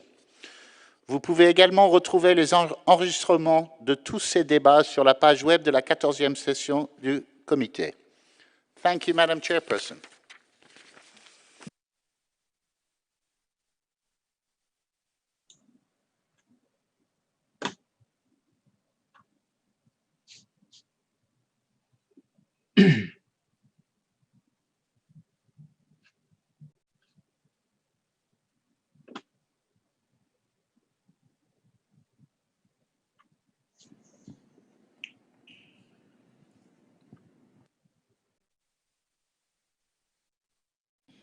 Thank you, Mr. Secretary. I will now open the floor. Does anybody wish to take the floor?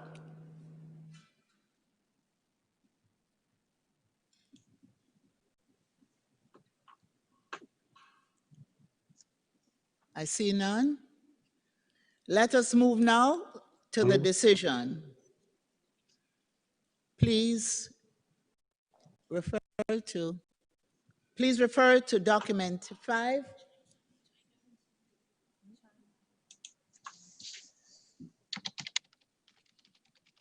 I understand China wants to take the floor. Please go ahead.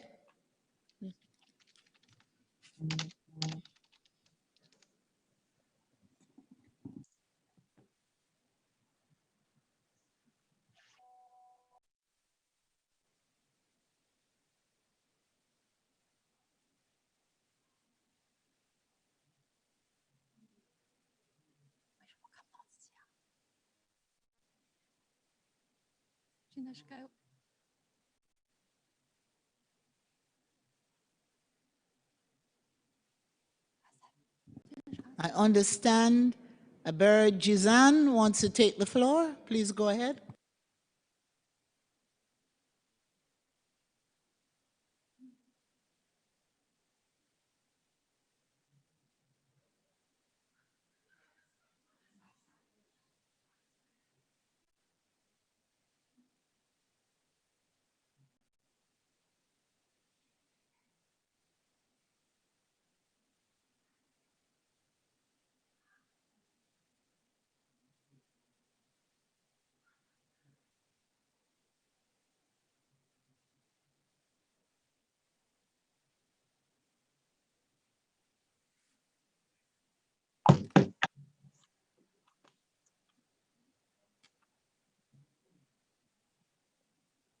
Please go ahead.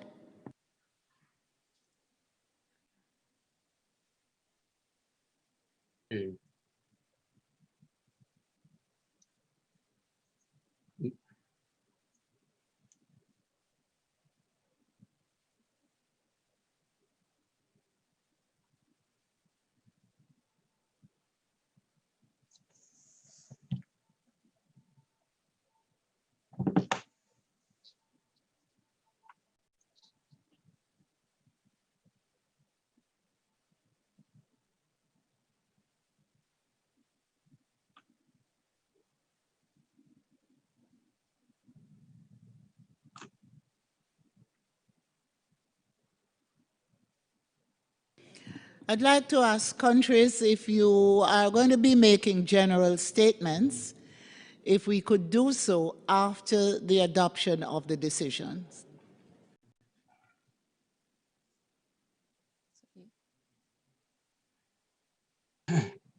Madame la Présidente, vous m'entendez? I can hear you. D'accord, merci Madame la Présidente.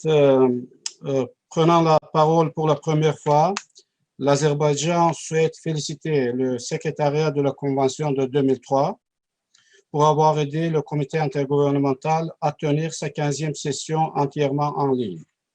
L'Azerbaïdjan se réjouit de participer à cette importante réunion et nous sommes heureux de constater que des efforts ont été faits pour organiser cette session sans heurts.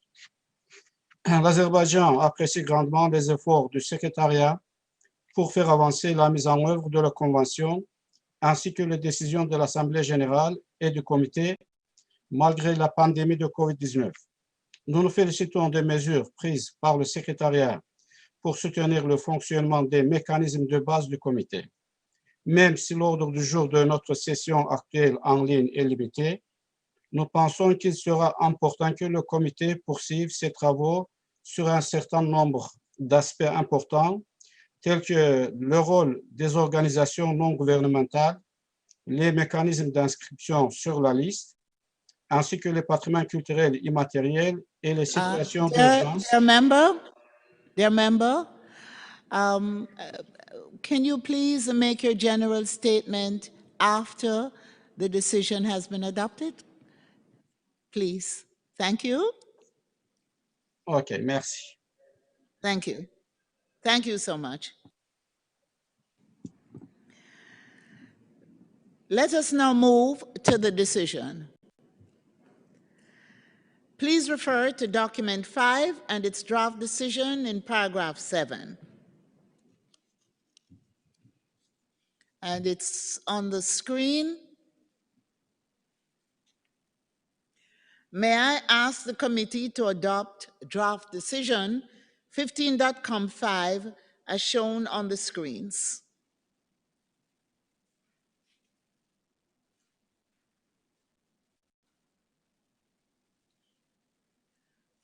I see no objections.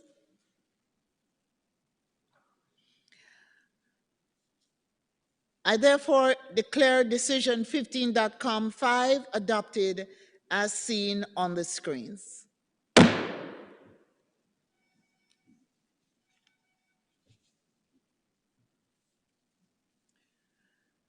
Thank you, dear members of the committee.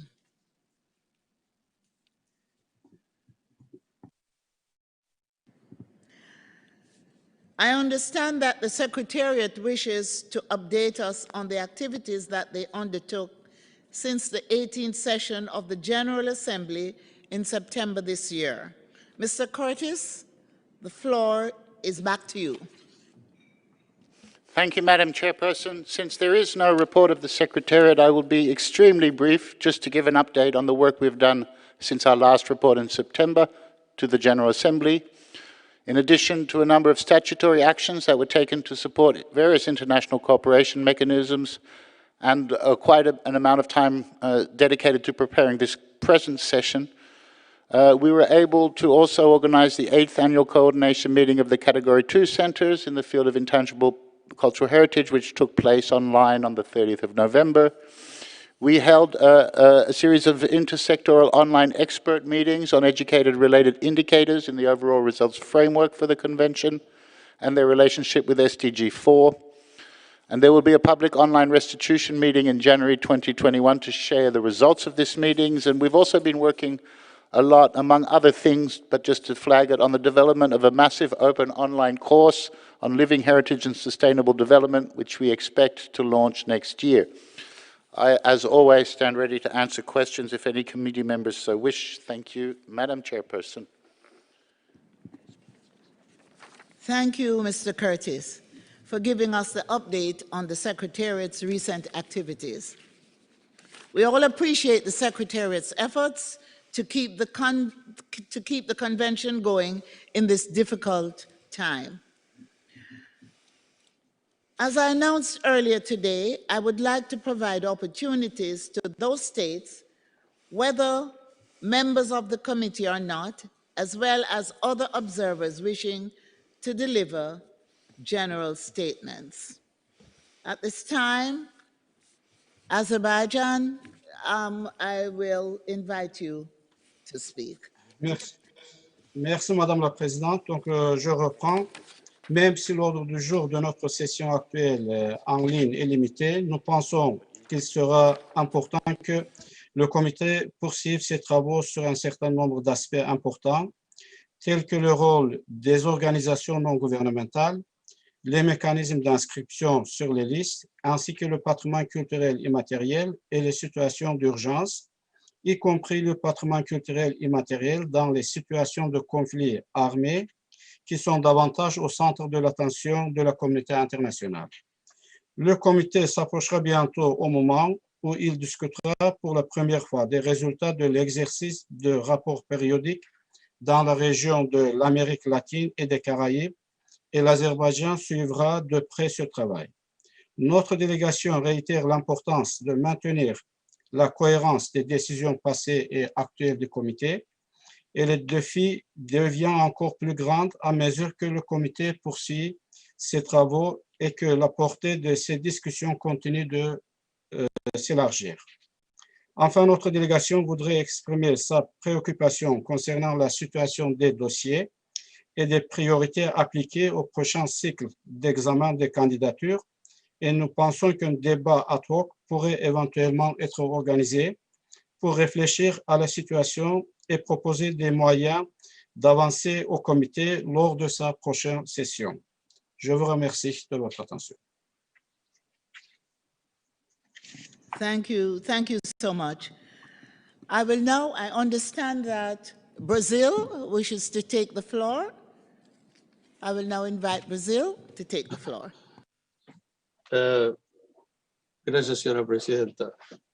Excelentísima señora ministra Olivia Grange, excelentísima señora Audrey Azoulay, excelentísimos señores Ernesto Toni y Tim Curtis. Nos enorgullece enormemente volver a integrar el Comité Intergubernamental para la Salvaguardia del Patrimonio Cultural e Inmaterial. Quisiera felicitar y saludar a los nuevos miembros y agradecer a todos por el apoyo recibido. Quisiera también felicitar una vez más a Colombia por el magnífico trabajo en la última sesión de este comité. La reunión de Bogotá, la primera en Latinoamérica, quedará para todos nosotros como una referencia en la historia de esta convención. Celebramos este año 17 años de nuestra convención, la que, pese a su juventud relativa, es de una actualidad y relevancia crecientes.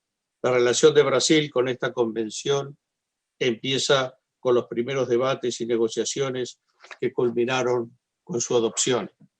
Trabajaremos juntos en el comité para ampliar e intensificar su implementación de modo a proteger y valorizar el invaluable patrimonio inmaterial de nuestros pueblos.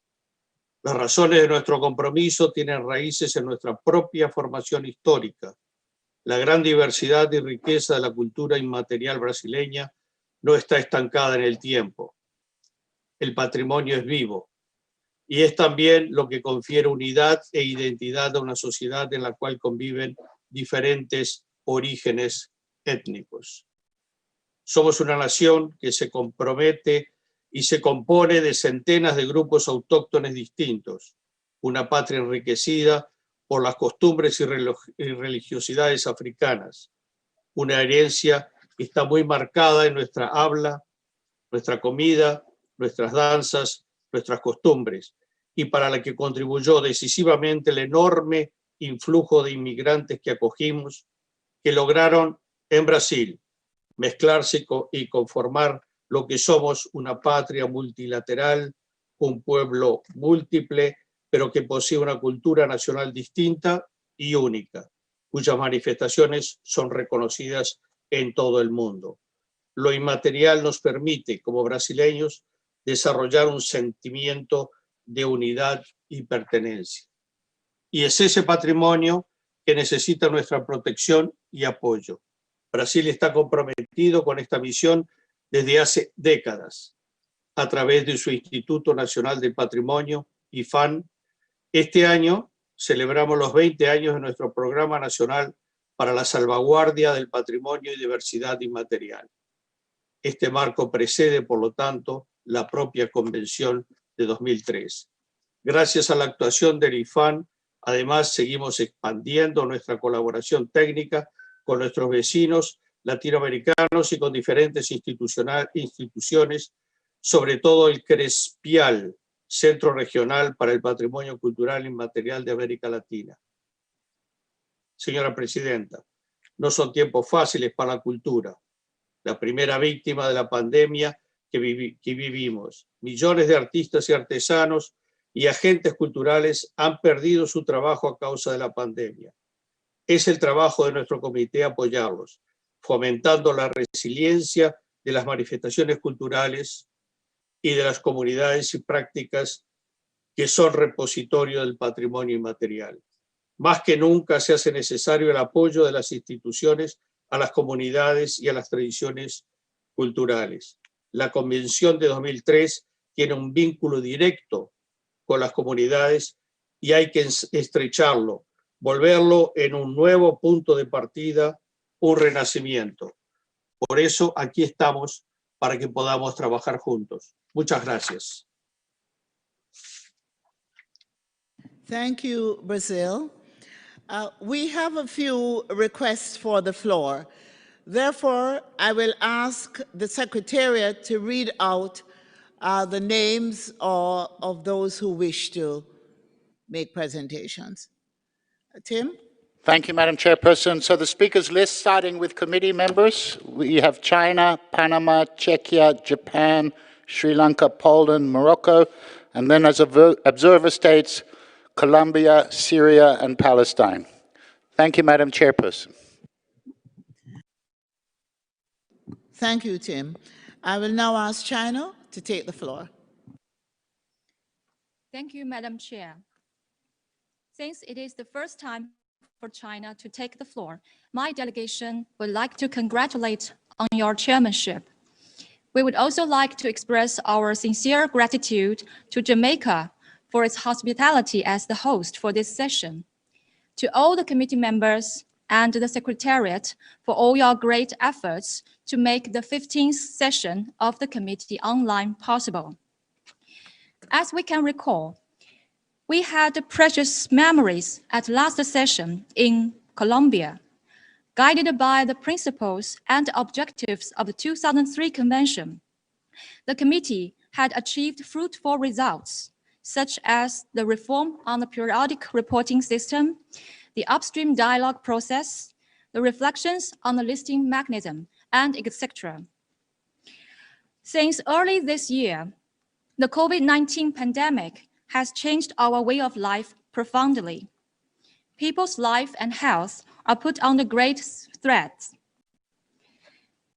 And so are the diversity and transmission of the intangible cultural heritage of humanities. We have to meet online for this session, and the agenda was reduced accordingly. Even so, Madam Chair, we believe that under your leadership, we, the committee members, will continue to make new contributions to the promotion and implementation of the Convention. Thank you, Madam Chair. Thank you, China. I will now ask Panama to take the floor.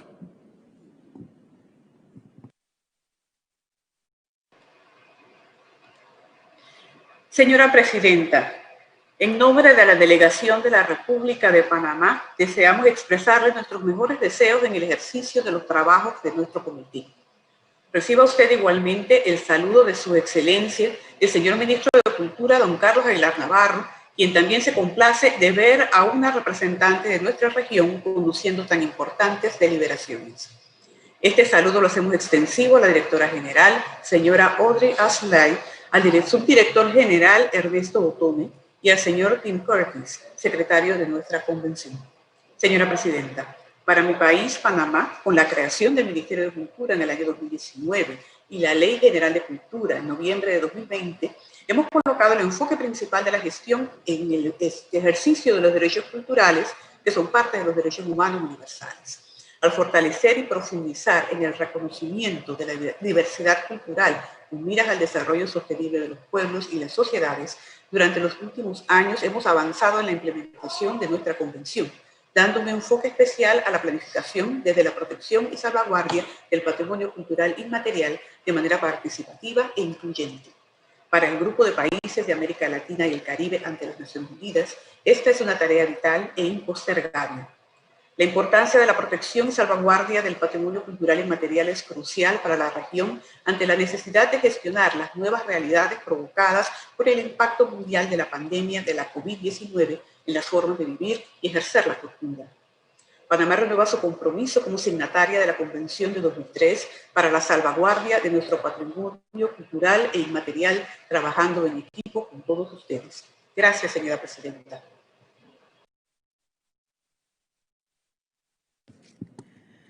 Thank you so much. I now give the floor to Japan.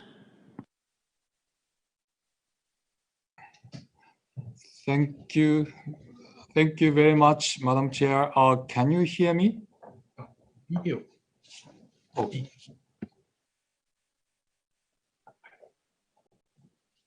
Oh.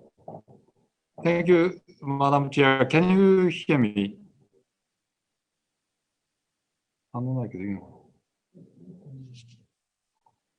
Madam Chair, Madam Director General, Mr. DG for Culture, committee members and observers, my colleagues.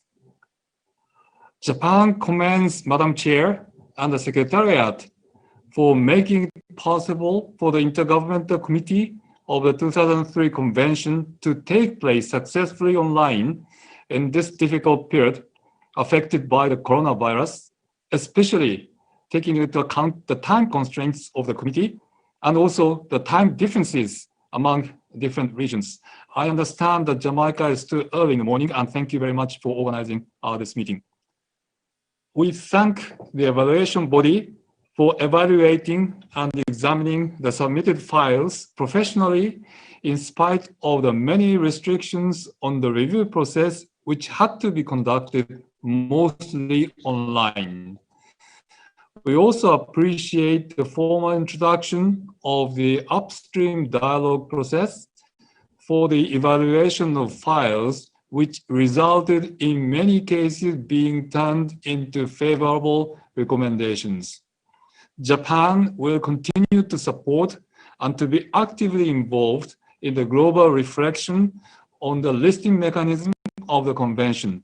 This process is expected to take place next year and to discuss important issues such as the review of the evaluation criteria, the upper limit on the number of cases to be evaluated, the use of external information, and the transfer and removal of cases from the list.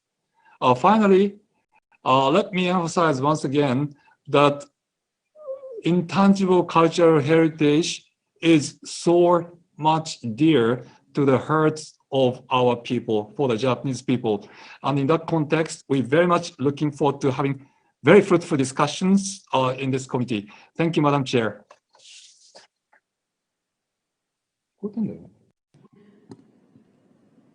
Thank you. Thank you, Japan. We were hearing you loud and clear. Thank you so much. I will now ask Czechia to take the floor.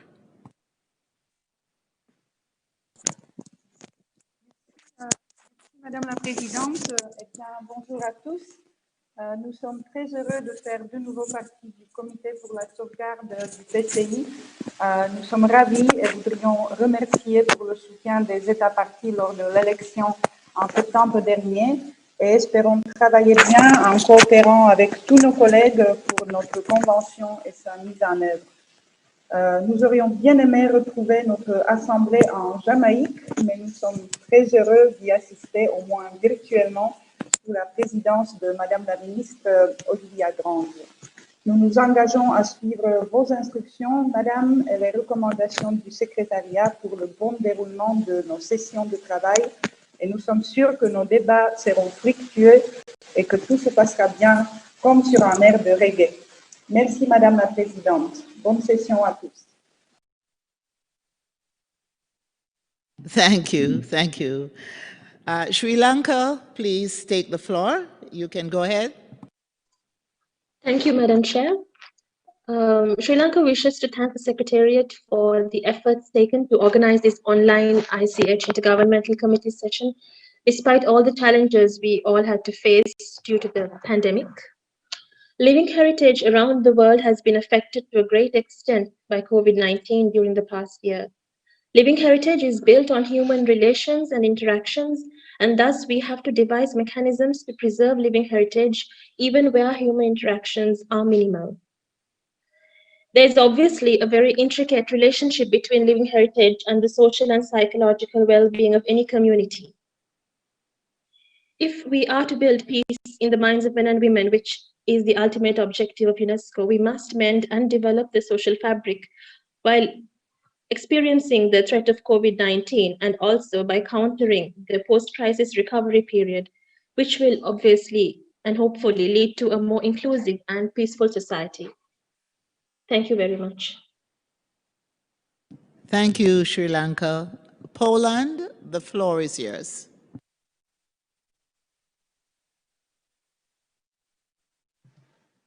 Thank you, Madam. Do you hear me? Yes, we're hearing you loud and clear. Thank you so much, ma'am. Thank you, Madam Chairperson, once again. Poland wishes to congratulate you, Madam Chairperson, for your warm and full of reggae music opening. We also commend the Secretariat for their dedicated work for organizing this online session during this difficult time of COVID-19 pandemic. We share the opinion that in today's world, it is crucial to take all the necessary measures to prevent cultural heritage from threats to the transmission and viability of tangible cultural heritage, which are the core element of people's cultural identity and well-being of communities, groups, and individuals. The time for ICH is the time that ICH is facing now as a threat that was defined before is the one that is not defined before, and where there is a need and tools to safeguard and to protect both the bearers and the elements itself. We are satisfied that during the last GA session, the operational principles and modalities for safeguarding intangible cultural heritage in emergencies were effectively established. We are especially appreciated the new solutions in promoting the convention provisions, like the Dive into Intangible Cultural Heritage initiative and the initiative regarding the recent events, Life Heritage and the COVID-19 pandemic. Moreover, we are satisfied to acknowledge that the increasing numbers of states are implementing the convention. At the same time, Poland wishes to congratulate all the new committee members, and we would like to wish us all a constructive meeting. Thank you, Madam. Thank you, Poland. I now give the floor to Morocco. Thank you, Madam Chair, Madam Director General, Excellencies, dear friends. I hope that you are hearing me well. I would like, first of all, on behalf of, thank you, Madam. On behalf of Morocco, I would like to congratulate Jamaica and especially you, Madam Chair, for your chairmanship and for the way you are conducting our works and I wish you all the very best. I would like also to extend my warmest thanks to the Secretariat for the great job they've been doing to allow us to meet today, and my warmest thanks also to Madam Director General for the great job she's been doing for months now to allow us to meet and to work quite normally given to the pandemic. Madame la Présidente, Mesdames, Messieurs, nous tenons tout d'abord à remercier le secrétariat d'avoir préparé et organisé cette 15e session du Comité pour la sauvegarde du patrimoine culturel immatériel. Dans ces conditions difficiles, marquées par la pandémie du Covid, nous aurions évidemment préféré une réunion en présentiel, mais nous comprenons tout à fait ce choix logique au regard des circonstances. Nous nous réjouissons à cet égard de constater que l'UNESCO a su répondre de manière forte aux défis dressés par cette pandémie. En effet, comme l'a dit Madame la Directrice Générale, beaucoup d'événements liés au patrimoine culturel et immatériel ont dû être annulés ou reportés, mais notre organisation s'est efforcée d'être présente là où il le faut en vue d'accompagner les communautés locales de par le monde pour que soient sauvegardées et entretenues les différentes expressions de ce patrimoine. Le Maroc, pays riche de ses traditions sociales, de ses créations, de son artisanat traditionnel et de ses expressions orales héritées de son passé millénaire, consacre beaucoup d'énergie et de moyens pour protéger et sauvegarder ce patrimoine très diversifié. Il s'engage totalement dans le respect des valeurs de la Convention de 2003 et la mise en œuvre de ses objectifs visant la sauvegarde du patrimoine culturel immatériel.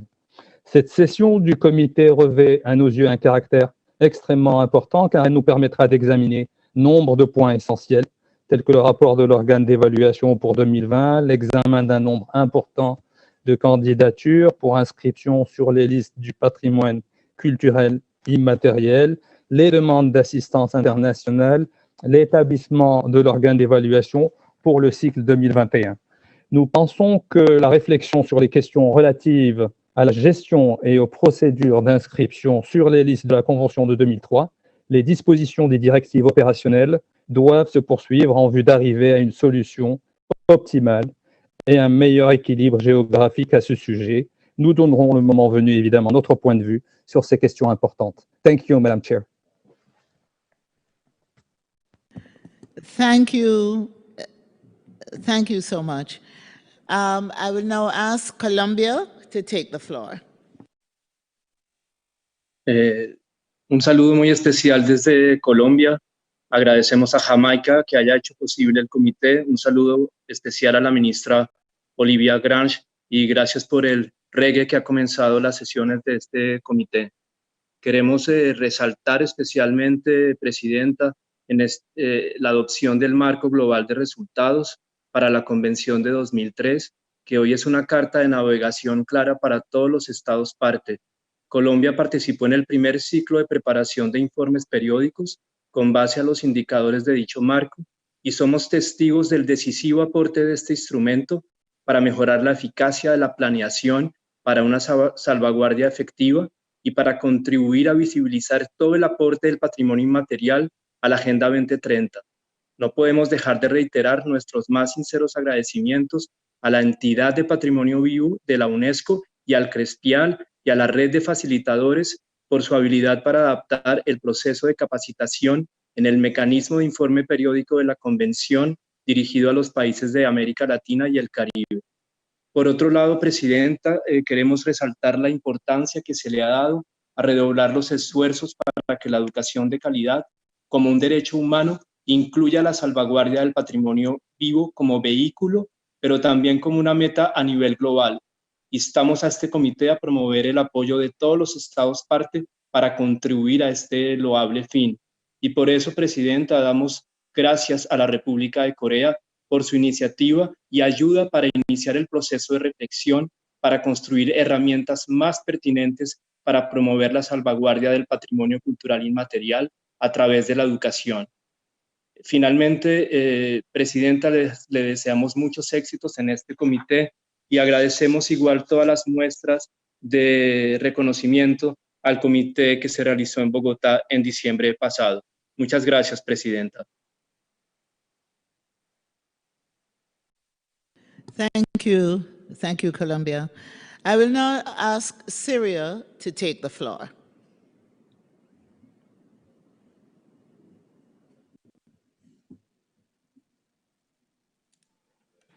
Merci, Madame la Présidente.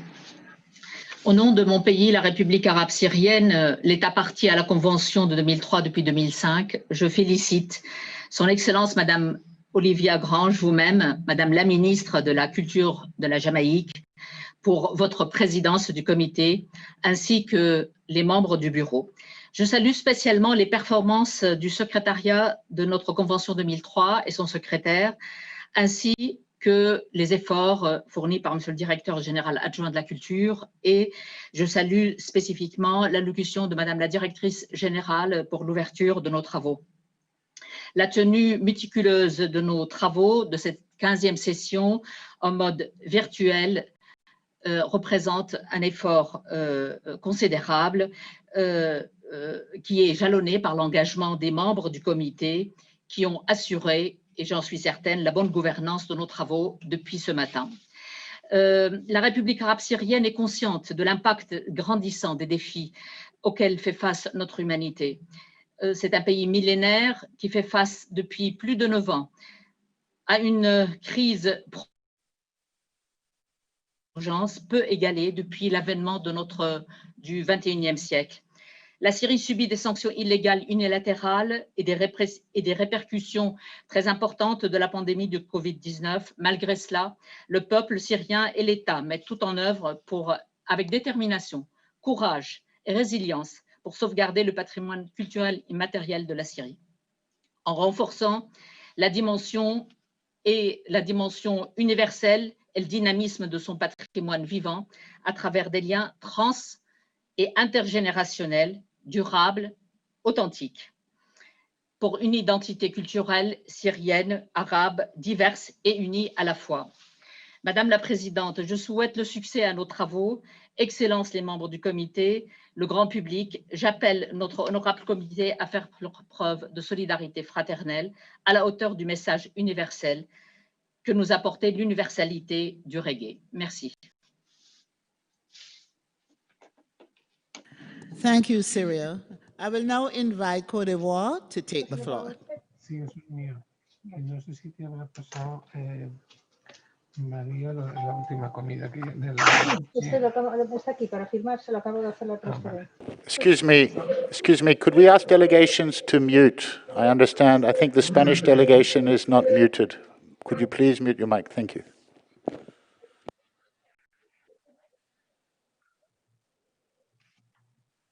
Côte d'Ivoire. Merci Madame la Présidente. Permettez-moi tout d'abord de féliciter la Jamaïque. La Côte d'Ivoire parle. Féliciter la Jamaïque pour cette belle ouverture que vous nous avez proposée. Je félicite également l'UNESCO pour avoir organisé cette importante conférence malgré des circonstances très difficiles. Madame la Présidente, je voulais simplement dire que la Côte d'Ivoire n'a pas demandé la parole. J'étais en train d'essayer les différents outils et cette occasion m'est donnée de vous féliciter, de vous remercier. Merci Madame la Présidente. Thank you, Côte d'Ivoire. I will now invite Palestine to take the floor. Thank you, Madam Chair. Madam Chair, before thanking you and wishing you good luck for your session, I would like to express our thanks to our previous president also in Colombia. It was a fantastic session. Unfortunately, we were looking forward to come to Jamaica, but the situation didn't allow. In any case, let me welcome the new members and wish them as well good luck. There is only one technical issue, and it is addressed to the Secretariat, Madam Chair, with your permission.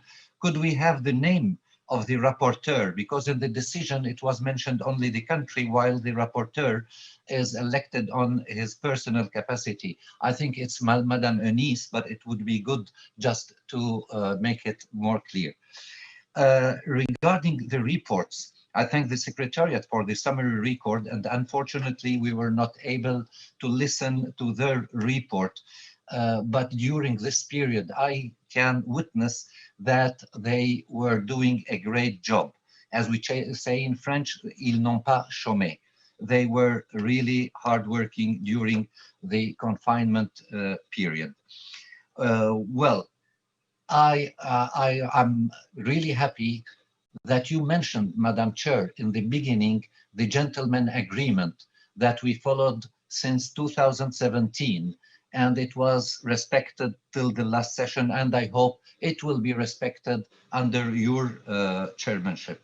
And finally, just before ending, I would like to have a small clarification regarding the hours of our meeting, because we were supposed to start earlier and then to have a small break and then to resume after that.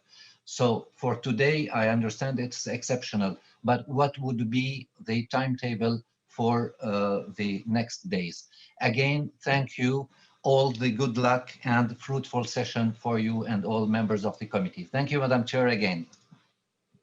Thank you, Palestine. I will now ask the Secretariat to answer the questions concerning our rapporteur that you posed.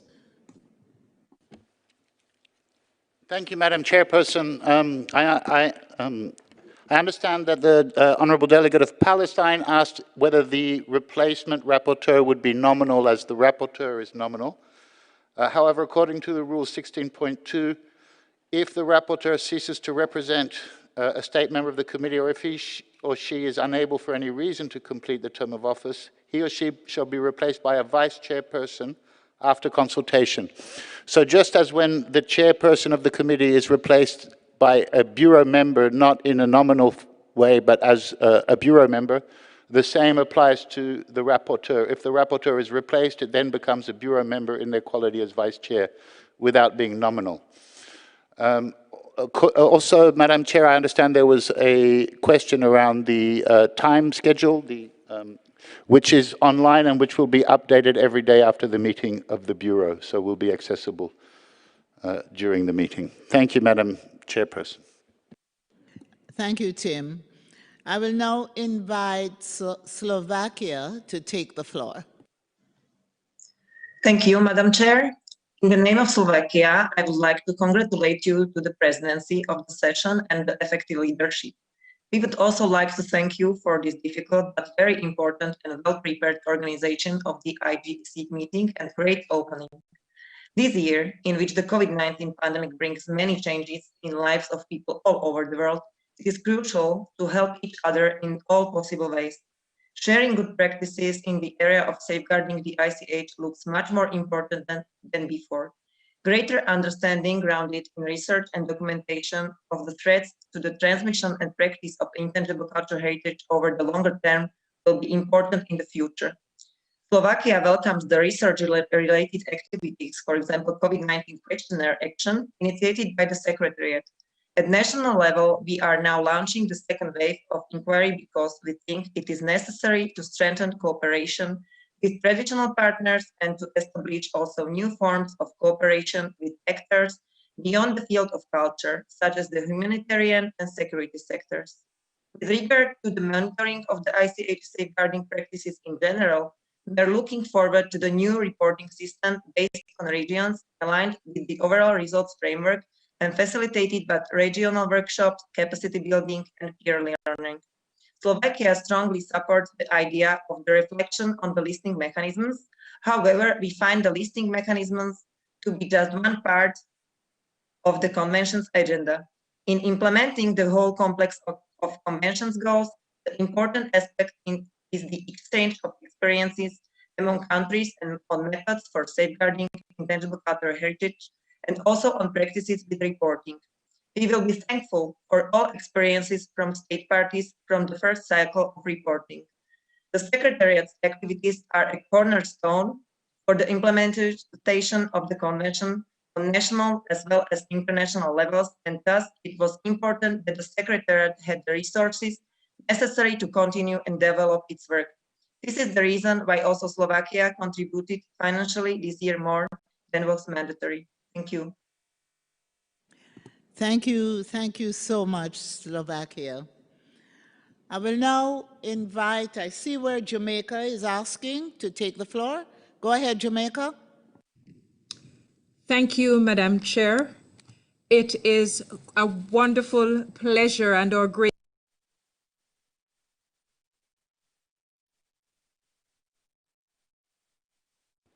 Jamaica, we've lost the sound. Could you please check if you're on mute? I am not on mute. We have you now back. We have you now back. I'm sorry. Okay, thank you very much, Madam Chair. Thank you for giving me the floor. And it is our absolute pleasure and great delight to see you seated in the chair as the lead on the important session of this committee. We know of your great commitment to the work of UNESCO, and we know how seriously you take the charge that has been given to you, and we have every confidence that you will lead us successfully through our work. Jamaica is pleased to have assumed the leadership directly after our sister country, Colombia. It's a most fortuitous set of circumstances that has allowed us to move hands across the region from Colombia to Jamaica. I'd like to thank the Director General and also the staff of the Secretariat for the yeoman's efforts that have been made to continue the hosting of this meeting with a view to ensuring the continuity of the business of the committee. We recognize that this was not without challenge, and we greatly appreciated the efforts that have been expanded and expended throughout to ensure that we are here today at the start of this engagement. Let me also thank the committee members who have displayed an enormous amount of flexibility, certainly in the way they have responded to the arrangements that have been made. And I'm sure they join me in extending our best wishes for the success of the 15.com. This session will continue the important work to consider files which were submitted by member states. And we recognize that there will be a limit to the agenda items which can be considered. Inscriptions, we recognize, are important for the continued integrity of the work of UNESCO through this committee to promote the safeguarding of the intangible cultural heritage. The Venerable Nelson Mandela was recognized as saying, I quote, our rich and varied cultural heritage has a profound power to help build our new nation, speaking of his own country.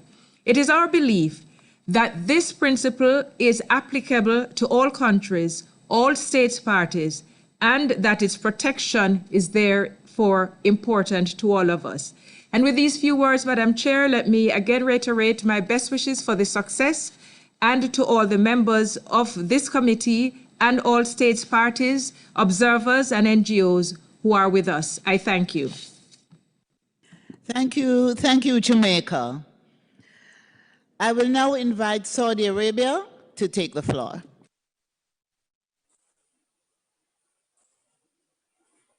Thank you, Madam Chairperson, Madam Director General, Mr. Curtis, dear colleagues. We'd like to voice our appreciation for Jamaica in hosting the 15th session of the committee in such dire circumstances. We'd also like to thank the evaluation body for pulling this off by evaluating all these files despite the COVID-19 situation.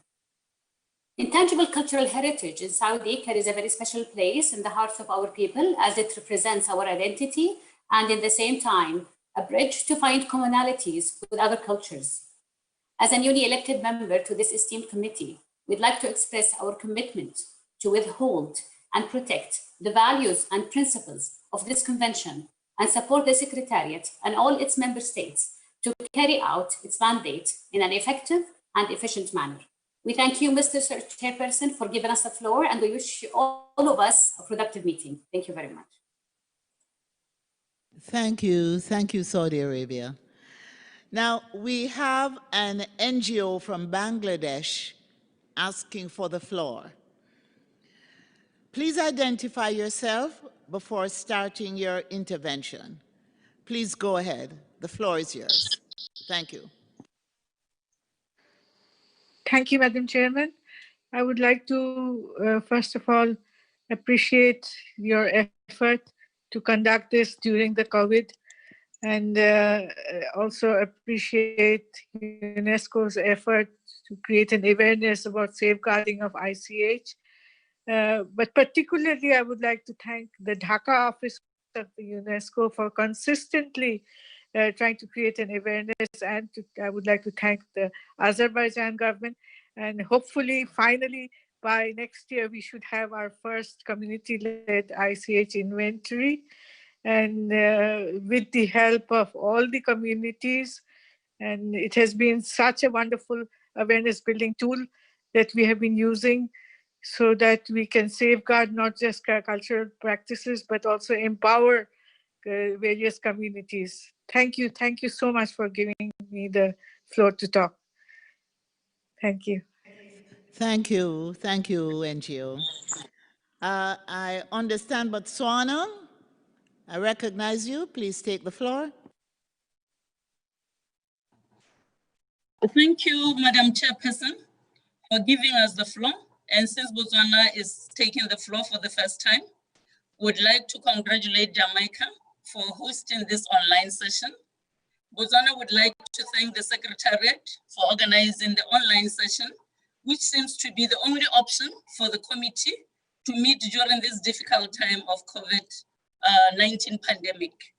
Botswana is pleased to have been nominated as a committee member during the 8th session of the General Assembly of the State Parties to the 2003 Convention. Botswana has been a state party to the convention since 2010, and this is the first time to become a committee member. Botswana wishes to also appreciate the Director General's recognition of Botswana Potter's plight brought by the COVID-19 pandemic. I thank you, Chairperson. Thank you, Botswana. I want to thank you all for your interventions. I see that we've gone through the list of speakers, and we can now go to the next item. Thank you all for your participation. We now move to item 6, report of the Non-Governmental Organizations Forum. Mr. Secretary, Tim, the floor is yours to present this item.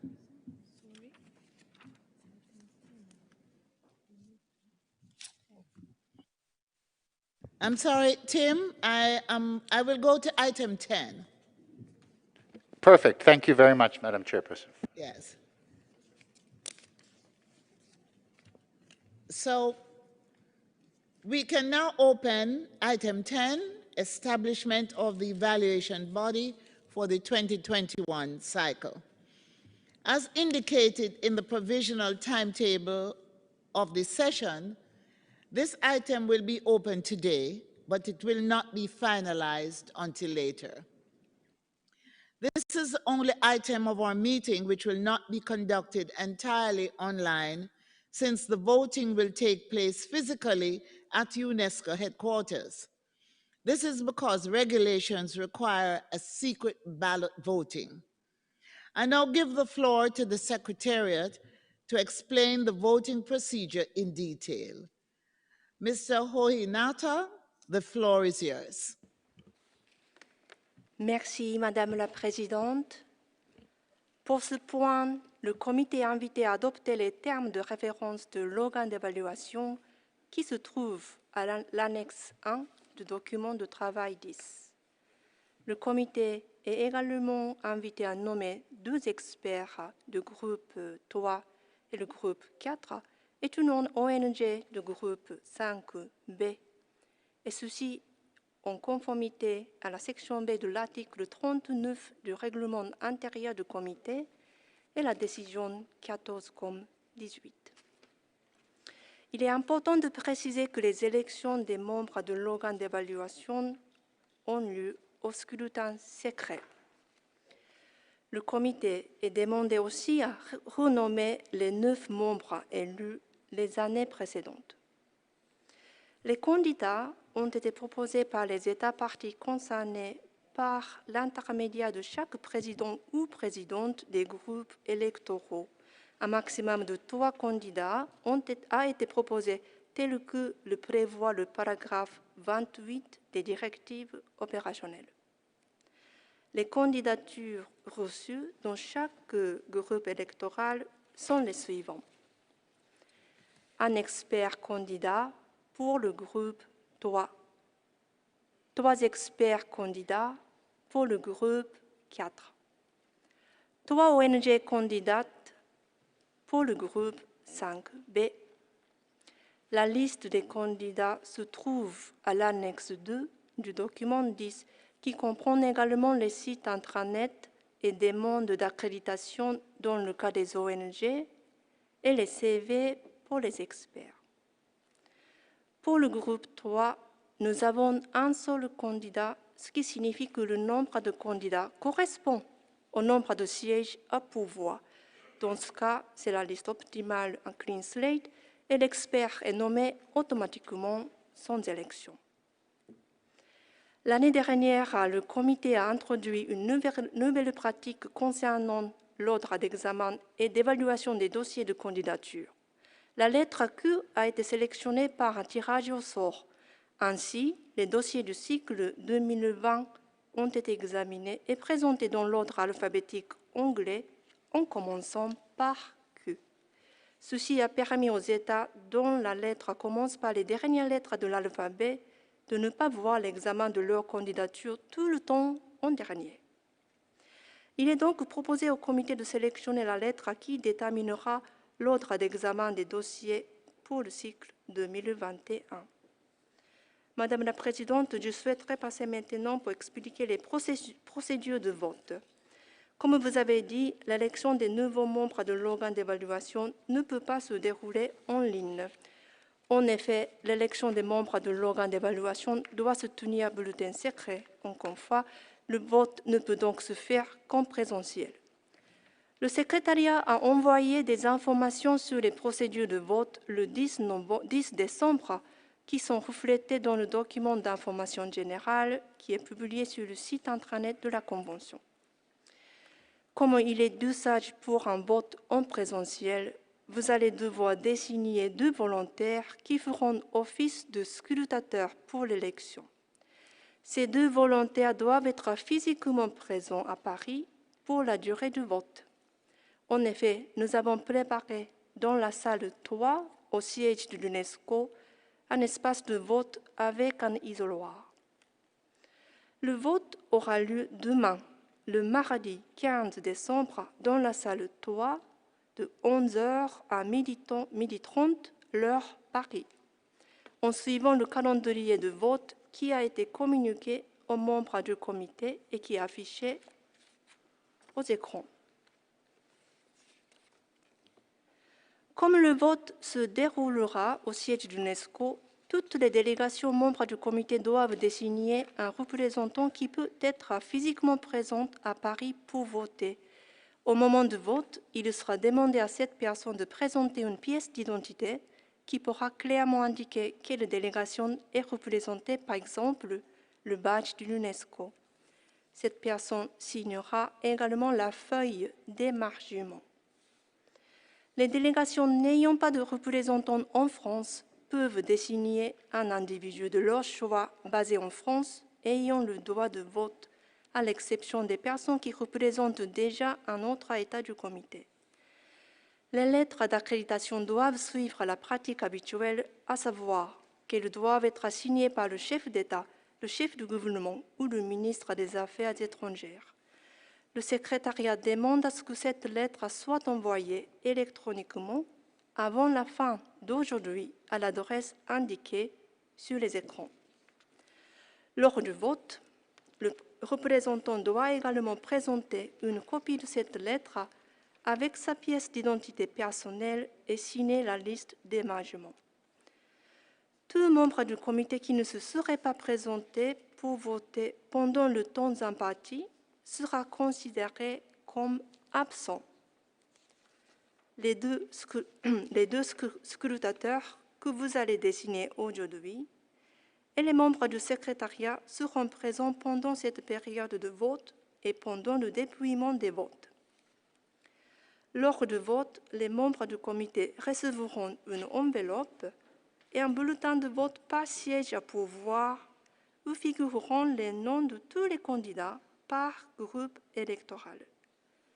Chaque membre du comité votera en entourant les noms des candidats pour qu'ils souhaitent voter à raison d'un candidat par groupe électoral. Vous êtes priés d'entourer d'un cercle les noms des candidats pour lesquels vous souhaitez voter, comme indiqué à l'écran. Il faudra plier les bulletins, les mettre dans l'enveloppe et la sceller. L'enveloppe ne doit porter aucune inscription, s'il vous plaît. L'absence de bulletin de vote dans l'enveloppe sera considérée comme une abstention. Les bulletins comportant plus de noms sélectionnés que le nombre de sièges à pourvoir, ainsi que les bulletins qui ne portent aucune mention d'intention de vote, sont considérés nuls. Si 2 candidats ou plus obtiennent le même nombre de voix, il y aura un second scrutin secret réservé aux candidats ayant obtenu le même nombre de voix. Si tel est le cas, nous vous informerons la date et de l'heure du second vote. Bien que le calendrier provisoire prévoit les résultats définitifs le 10, sur le point 10, le samedi 19 décembre cette semaine, la présidente peut décider, en consultation avec le bureau, d'annoncer les résultats plus tôt, une fois que le décompte des voix est finalisé. Pour résumer, Madame la Présidente, il est demandé au comité aujourd'hui de bien vouloir adopter les termes de référence de l'organe d'évaluation et de désigner 2 scrutateurs pour accompagner le vote et son dépouillement qui auront lieu demain. Merci, Madame la Présidente. Thank you, Ms. Oinato. I propose we proceed in the following order to discuss item 10 today. First, I would like to ask the committee to adopt the terms of reference of the evaluation body for the 2021 cycle. You can find them in Annex 1 of Working Document 10. Then the committee will designate the 2 tellers to monitor the election. Finally, I will suspend item 10 and will consult the Bureau tomorrow as to decide when to announce the results earlier than Saturday. Before moving on to the adoption of the terms of reference, I would first like to ask if anybody wishes to take the floor to ask a question on the voting procedure explained by Fumiko.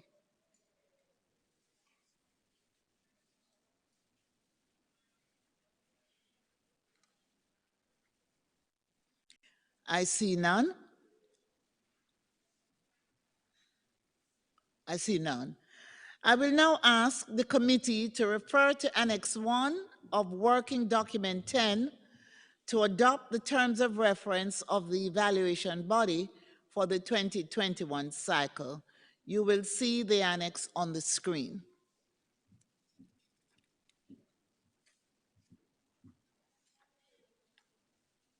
Are there any comments or questions?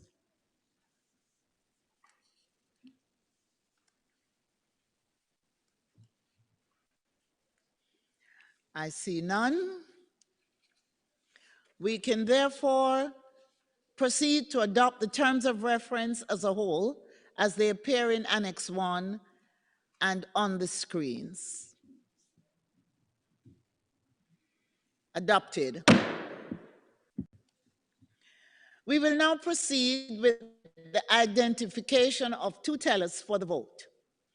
Since we're meeting online, I have in fact made a preliminary consultation through the Secretariat. I understand that 2 delegates are willing to serve as tellers. They are Ms. June Takai from the delegation of Japan, and Mr. Ali Omar Farhan from the delegation of Djibouti. I think that Mr. Kai is connected. Could you please confirm your willingness to be designated as one of the tellers?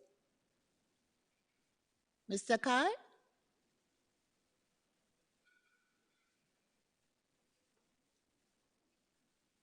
Mr. Kai, are you connected?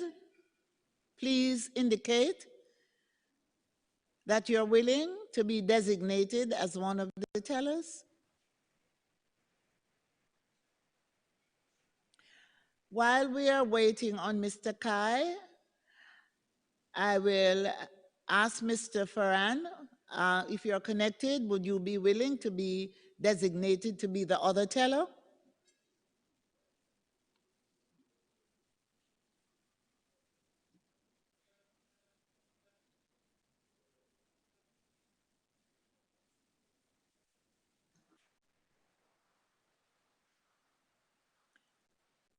We may be having a little technical difficulty here, right?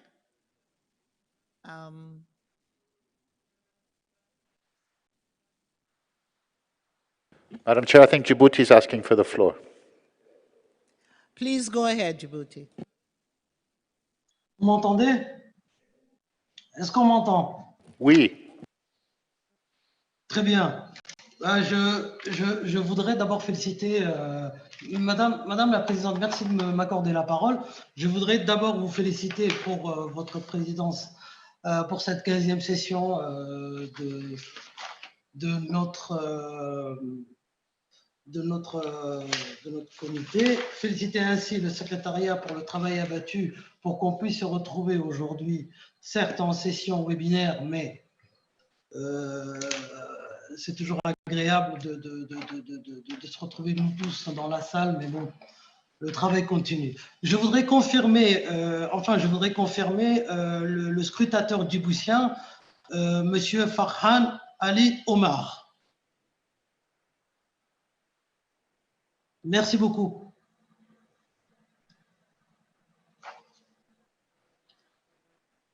Thank you, Djibouti. Mr. Kai, is she connected yet? Oui, est-ce que vous m'entendez, Madame la Présidente? Yes, I can. De la part du Japon et de moi-même, nous serons ravis d'être le teller pour cette élection. Merci.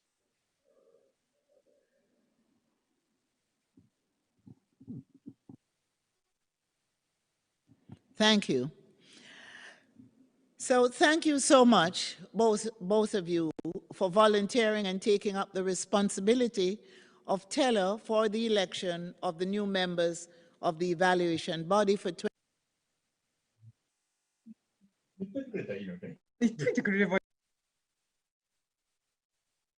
Excuse me, Madam Chair, we've lost sound. We've lost sound. On how and when to announce the results earlier than Saturday upon the completion of the counting of ballot papers. For the formal adoption of the draft decision, we will most likely go back to item 10 on Saturday as indicated on the provisional timetable to officially recognize the results of the election. When we do so, we will also choose an alphabet letter to determine the order of the examination of nominations for the next cycle. In the meantime, please note that the committee members are expected to vote tomorrow from 11 a.m. to 12:30 p.m. in room 3 at the UNESCO headquarters.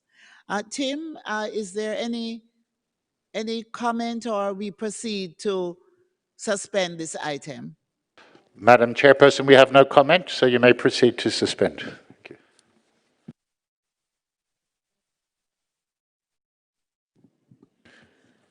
Okay, the item is suspended.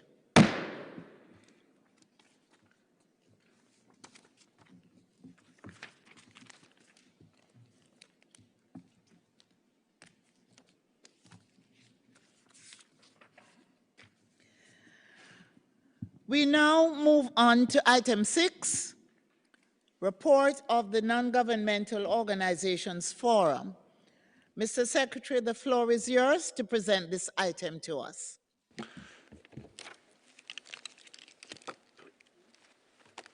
Thank you, Madam Chairperson. With your permission, I'll go into French again. Madame la Présidente, c'est la première fois qu'un point distinct est inscrit à l'ordre du jour pour que le comité puisse recevoir le rapport du Forum des organisations non gouvernementales. Ceci vient du fait que la session précédente du comité a souhaité entendre d'une manière plus directe la voix des organisations non gouvernementales accréditées. Un tel souhait est en phase avec la conclusion de la réflexion menée par le comité entre 2017 et 2019 qui souligne que le rôle des ONG accréditées dans le soutien à la mise en œuvre de la Convention ainsi que le potentiel inexploité du Forum des ONG et du PCI. Il convient de noter que cette initiative de prévoir un point distinct à l'ordre du jour du comité a été saluée par l'Assemblée générale lors de sa 8e session en septembre cette année.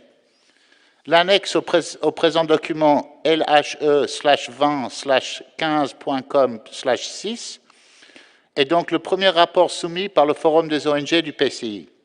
Le rapport présente des questions d'organisation et des activités accomplies au cours de la période 2019 et 2020, ainsi que le point de vue du Forum concernant le rôle des ONG accréditées dans la mise en œuvre de la Convention. Madame la Présidente, si vous me permettez, je voudrais inviter Madame Laila Seribasic, représentante des ONG internationales au sein du comité directeur du Forum des ONG du PCI, à prendre la parole pour nous présenter le rapport. Thank you, Madam Chairperson. Thank you, Mr. Secretary, for this concise presentation. I now give the floor to the ICH NGO Forum. Thank you for giving me the floor, Madam Chairperson.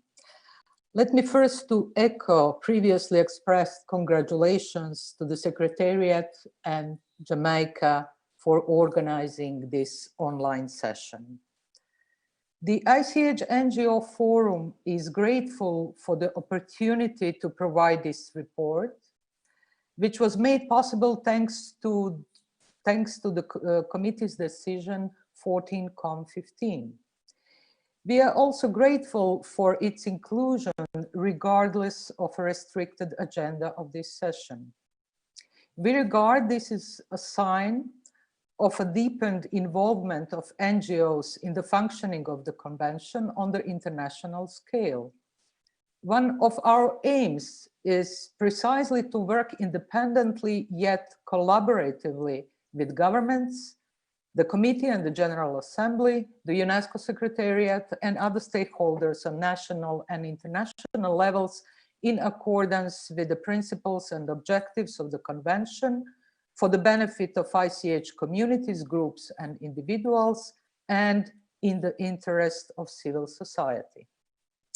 Established in 2009-2010, the Forum has over time become the principal platform for networking and cooperation among accredited NGOs and for the exchange of information and ideas about safeguarding ICH. In parallel, it has strengthened its governance.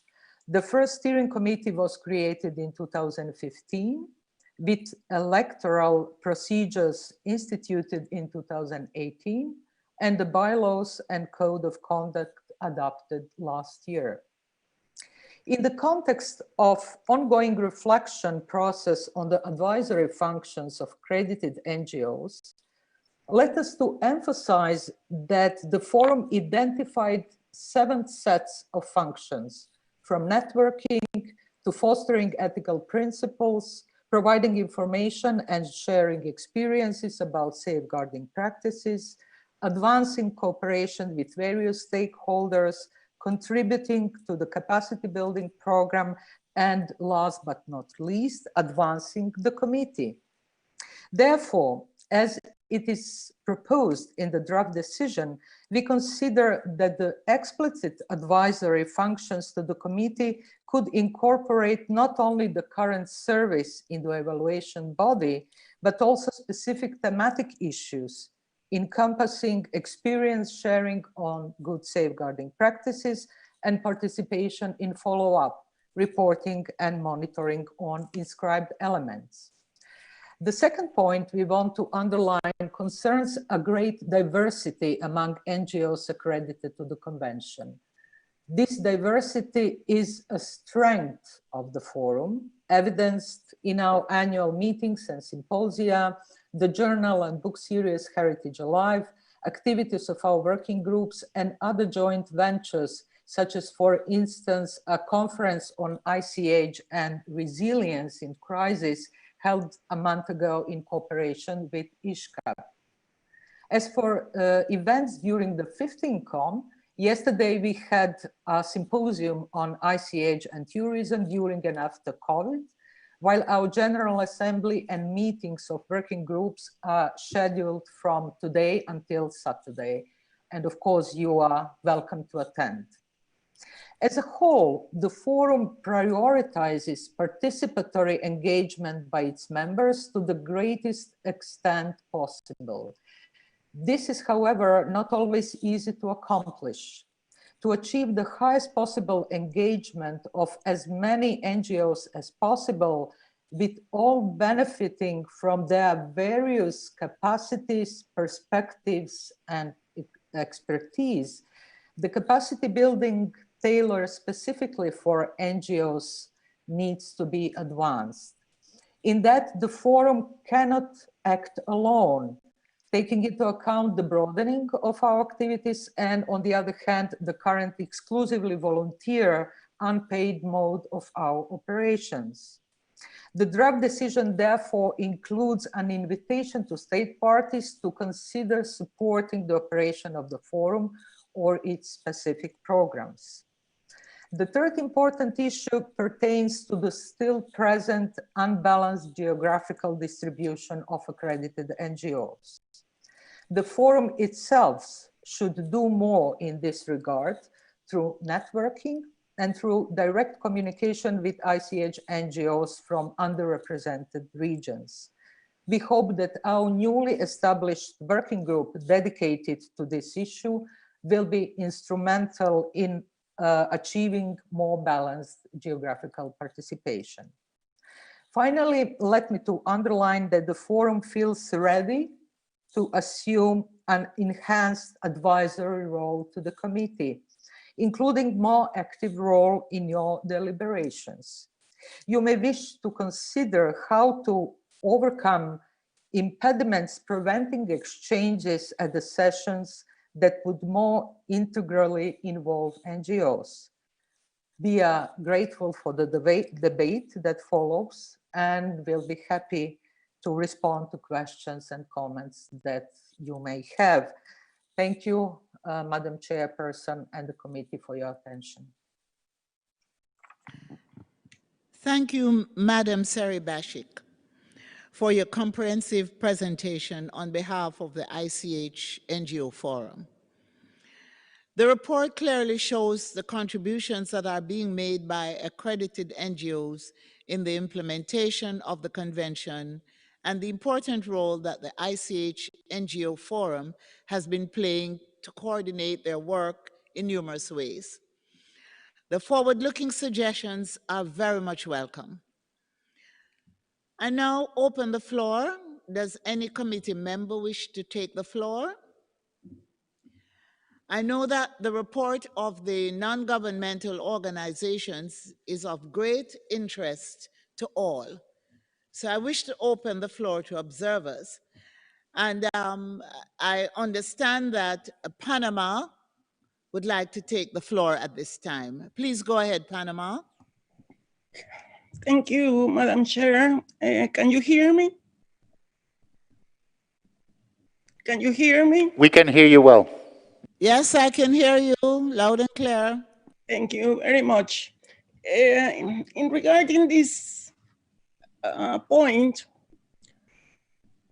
our concern is in relation to the draft decision that is submitted for our consideration this afternoon. Our concern is basically, how do you see going forward to consider the forum's request, particularly in what relates to point 6 of this draft decision? Thank you. Thank you, Panama. I now invite Switzerland to take the floor. Madam Chair, as we take the floor for the first time, Switzerland would like to congratulate and thank you, Madam Minister, and Jamaica for chairing and hosting this committee meeting. We have only one regret as I look out of the window, is not to be all together in Kingston. Je souhaite également féliciter et remercier le bureau de nous permettre de nous réunir dans ces conditions si particulières. De même, nous sommes très reconnaissants envers l'équipe du secrétariat pour avoir organisé cette session en ligne, l'avoir imaginée et mis en œuvre des solutions techniques créatives. La Suisse tient à remercier le Forum des organisations non gouvernementales pour son rapport et les activités des instances de la société civile au sein de notre convention. Ce rapport reflète également des questions et des enjeux pour mieux structurer et coordonner la participation importante des ONG à la gouvernance et à la mise en œuvre de la Convention. Nous saluons le travail et les réflexions du Forum des ONG et l'encourageons à poursuivre ces efforts de manière concertée et constructive. Nous invitons également le Forum à renforcer son organisation et à préciser son rôle et ses contributions possibles pour l'avenir de la Convention. Par conséquent, et pour assurer un suivi, nous soutenons la proposition de maintenir ce point du rapport du Forum des ONG à l'ordre du jour des prochaines sessions du comité. Thank you for your attention. Thank you. Thank you, Switzerland. I will ask the Secretariat to read out the list of requests for interventions because we seem to have a fairly long list of interventions, requests for interventions. Please, Tim, could you? Thank you, Madam Chair. So for the next committee members, we have Netherlands, Czechia, Sweden, Republic of Korea, and for non-committee members, we have the request from Singapore and from Lithuania. Thank you, Madam Chair. Sorry, Tim, Sorry, Madam Chair, we've just had a request from another committee member, being Brazil. So I will reread. Netherlands, Czechia, Sweden, Republic of Korea, Brazil. Then we will pass to Singapore and Lithuania. Thank you. Tim, we're not hearing you. I know Netherlands, Czechia, Sweden, Republic of Korea. Can you hear me? I will identify those, and then if you could, after Netherlands, you could just go through the list again for me because you would have had additional requests. Yeah. So I'll recognize Netherlands.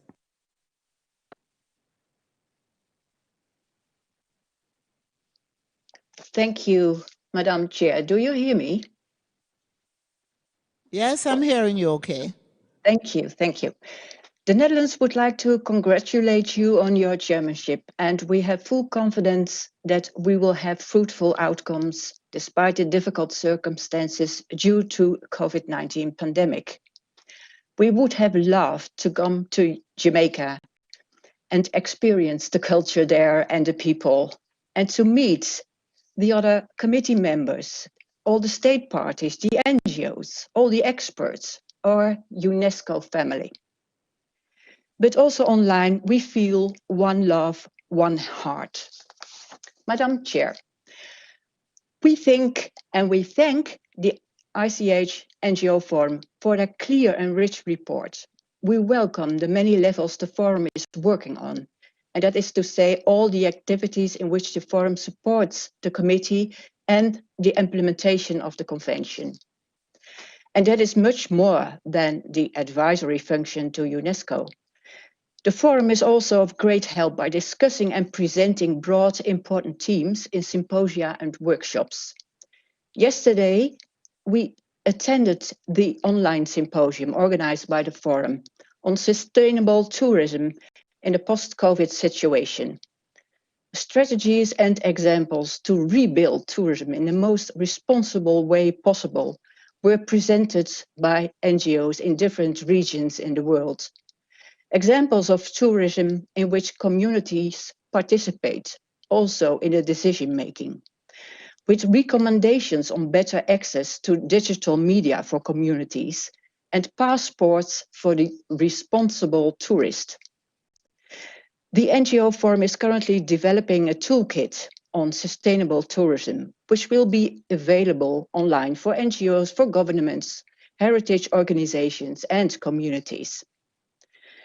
The NGO Forum is working on issues which have been mentioned by the evaluation body for several years now, this year with even more emphasis.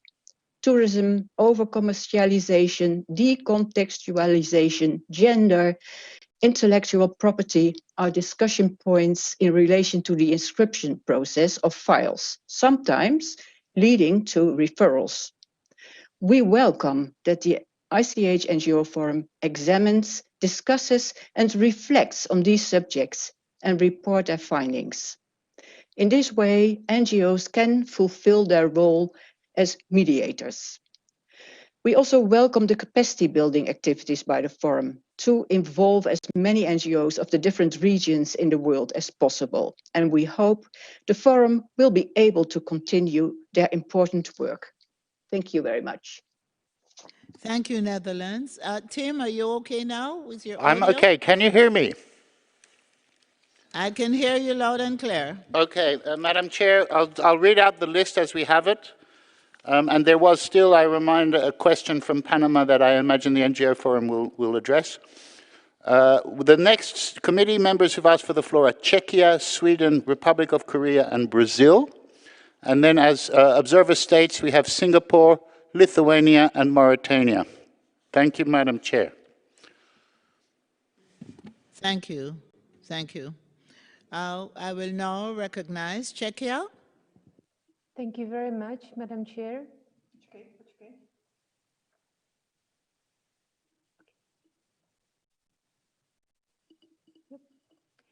Thanks to the ICH NGO Forum for their historically first and very informative report. We have read it with great interest. We are extremely pleased that the convention has allowed the development of such an open and inclusive platform with so many diverse activities, stamina, and desire to contribute to permanent progress in the area of safeguarding ICH, as well as statutory organization of the convention's work. The activities of the NGO Forum are proof of the dedication and engagement of its individual members. The NGO Forum is not a merely formal association of different organizations. It has created its own agenda and working methods, which they are trying to link systematically with the work of the Intergovernmental Committee and the General Assembly. Taking into consideration the expertise accumulated by the NGO Forum and the desire to facilitate the work of the Committee and the Assembly, its contribution and potential should not be underestimated. We should search for the ways how to use their capacity and skills, especially when dealing with persistent challenges, such as effective sharing of good safeguarding practices, monitoring of already inscribed elements, or maybe even assistance for less experienced states in the process of drafting their nomination files to the ICH lists. The possibilities of the committee and the secretariat are often limited, given by different objective constraints, and the capacity of the NGO Forum could significantly help to proceed with resolving different persistent issues. It would be worthwhile considering the request of the NGO Forum to contribute in the debates of the committee on different issues, especially when it comes to important conceptual matters. For example, the NGO Forum could be invited to prepare background materials or proposals to individual items of our agenda, which would be made part of the meeting documents. The committee would thus have access to views and fresh ideas based on a wide range of expert experience. However, such a new approach would probably bring some systematic changes, new administrative challenges, and probably also some financial demands. Because the Secretariat works with the NGO Forum closely, we would like to know their opinion about this general idea of some way of engaging the NGO Forum more in the preparation of the committee meetings. Thank you very much. Thank you, Chair. I will now invite Sweden to take the floor. Thank you, Madam Chair. Since it's the first time that Sweden takes the floor, we want to congratulate you on your chairmanship. Of course, we also had hoped to be where you are, but thank you for the music. To the musicians, thank you, and thank you, Jamaica. Looking forward to our first year in the committee and working together, Sweden also want to thank the Secretariat that has arranged this meeting under extraordinary circumstances and in a short time.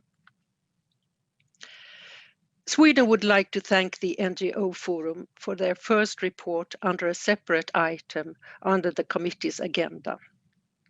It is of the utmost importance, we think, that this item will be included not only next year, but in the future agendas of the committee meetings as well.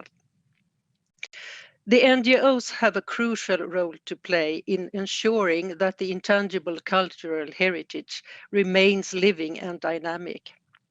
Therefore, the question of how to increase the participation of NGOs in the implementation is an important issue for the future of this convention.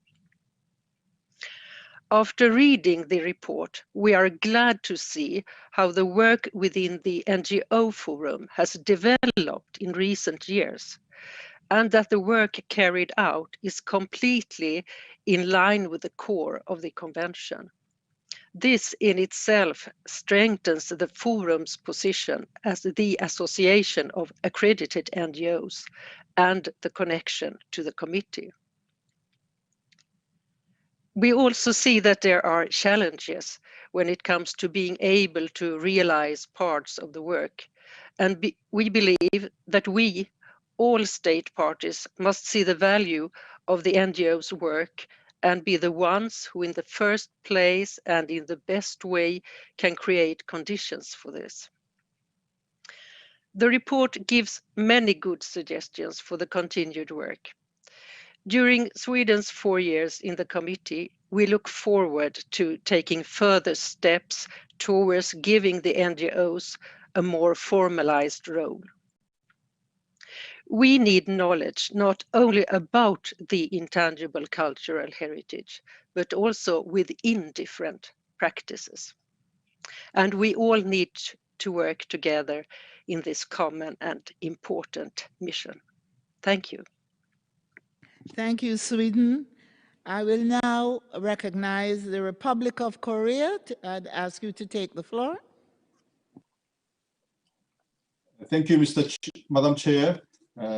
Since I'm taking the floor for the first time, I would like to express my appreciation for the excellent leadership of the chairperson, tireless efforts of the ICH Secretariat.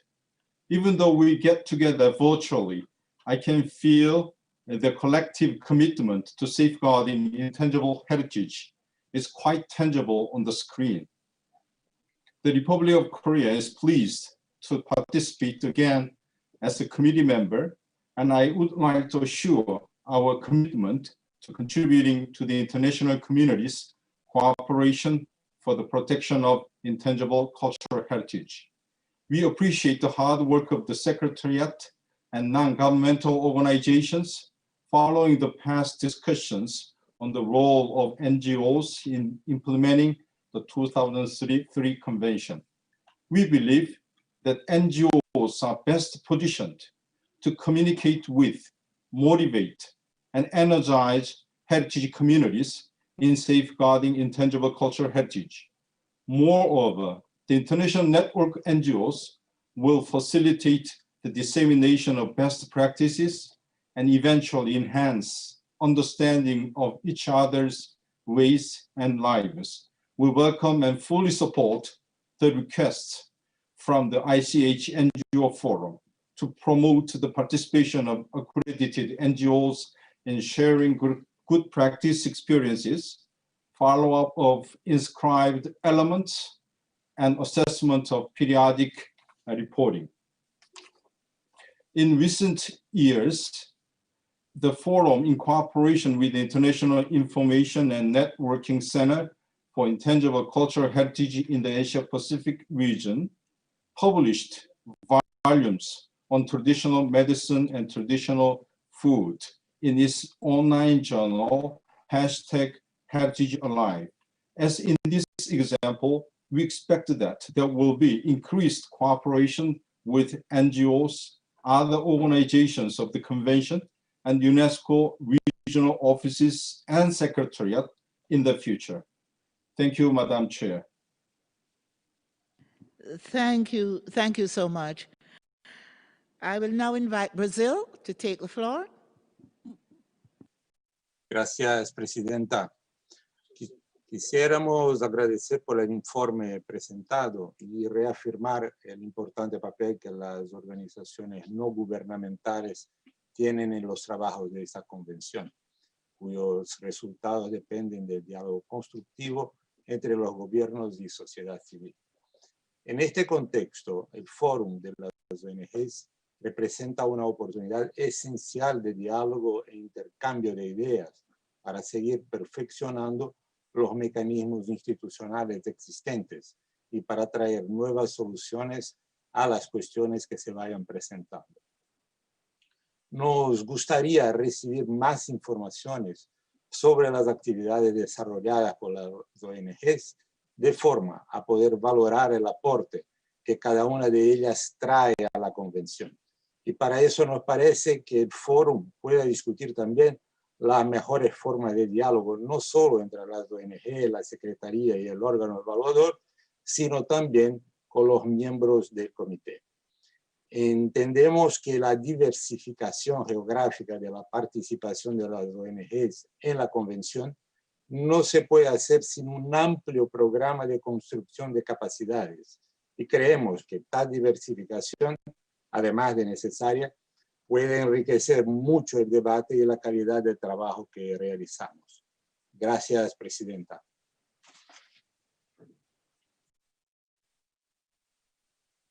Thank you. Thank you, Brazil. I will now invite Singapore. Thank you, Madam Chairperson. As this is the first time Singapore is taking the floor, let me first congratulate Madam Chairperson on your appointment and excellent stewardship. I would also like to thank the Secretariat for the hard work in making the virtual session possible.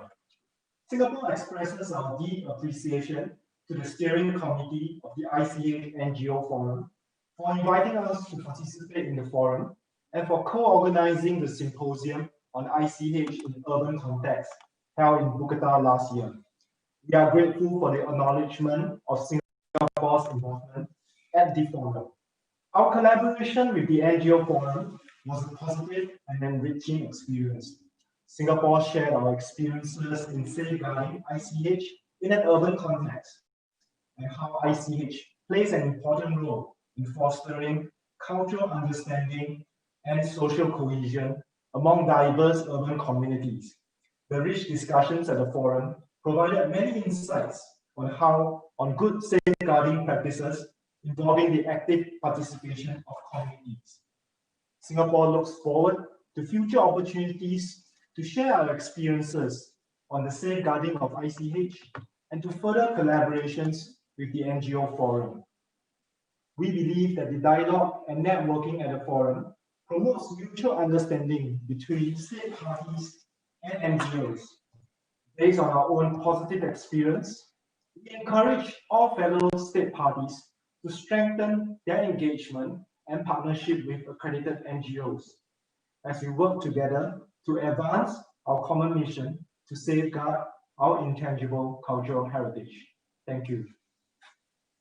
Thank you, Singapore. Lithuania, you may now make your intervention. Thank you, Madam Chair. First of all, I would like to express our appreciation and joyfulness that the session has successfully started in a new format despite of the global challenges regarding the pandemic situation. Many thanks to Jamaica and UNESCO Secretariat, and also thank you for all this reggae music that enriches the session. I wish also congratulate the Honorable Chairperson, Madam Olivia Grange, for your work and dedication and commitment to the field. Regarding the item 6 and the draft decision 15.6, Lithuania wishes to support it and strongly welcomes the approach which will strengthen the role of NGOs in the functioning of the convention in the future. The scope of activities of the NGOs Forum is impressive, including its highly relevant input in networking, exchange and cooperation among accredited NGOs safeguarding ICH, and in particular into the global reflection processes on listing mechanism reform, ICH in urban context, in emergencies, and COVID-19 or balanced geographical distribution. So it is essential to keep on with strengthening interactions between the committee and the NGOs Forum. Therefore, we consider this decision is certainly a relevant starting point in supporting and developing further the partnership with the NGOs Forum. And many thanks for the well-prepared report full of analytical insights. Thank you, Madam Chair. Thank you, Lithuania.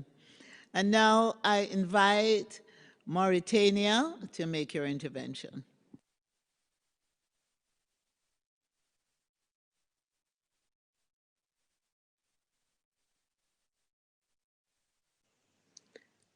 Hello. Thank you, Madam Chair. First of all, I would like to congratulate you for your leadership. And throughout you, I would like to congratulate the Secretariat and the member of the committee for the quality of the document. La Mauritanie tient tout d'abord à vous exprimer le fait qu'elle se félicite de l'élection des nouveaux États membres à ce comité. Et nous sommes persuadés du travail remarquable que le comité poursuivra malgré la situation sanitaire mondiale et les risques des répercussions déjà ressenties sur ce riche patrimoine et surtout les acteurs culturels à travers le monde qui ont déjà subi les conséquences de cette pandémie. Nous tenons ici à remercier et féliciter le secrétariat et l'ADG Culture au niveau de l'UNESCO pour le travail remarquable accompli à travers cette prise de conscience de la situation et l'appui qui commence à se ressentir au niveau des États membres, au niveau des acteurs culturels. Comme vous le savez, la Mauritanie tient beaucoup à la mise en œuvre de la Convention de 2003 parce que nous sommes convaincus de son importance pour la sauvegarde et la mise en valeur du patrimoine immatériel combien riche et diversifié à travers le monde et dans notre pays. Plusieurs actions sont menées avec des ONG nationales dans le cadre de ce forum. Et nous saluons le travail de coopération avec les États avec lesquels nous avons des biens culturels communs et nous tenons à féliciter l'appui et l'assistance de l'UNESCO à cet effet. Et nous félicitons également le forum des organisations gouvernementales pour la qualité du rapport soumis. Donc, la Mauritanie œuvrera et continuera à œuvrer pour la mise en valeur de ce patrimoine immatériel. Et nous sommes surtout convaincus du rôle que la société civile devra continuer à jouer parce que c'est elle qui mettra en œuvre la pérennité de ce patrimoine. Y al fin, la Mauritania desea una vez más felicitar a los miembros del comité y el secretaria para la calidad del documento y muchas gracias.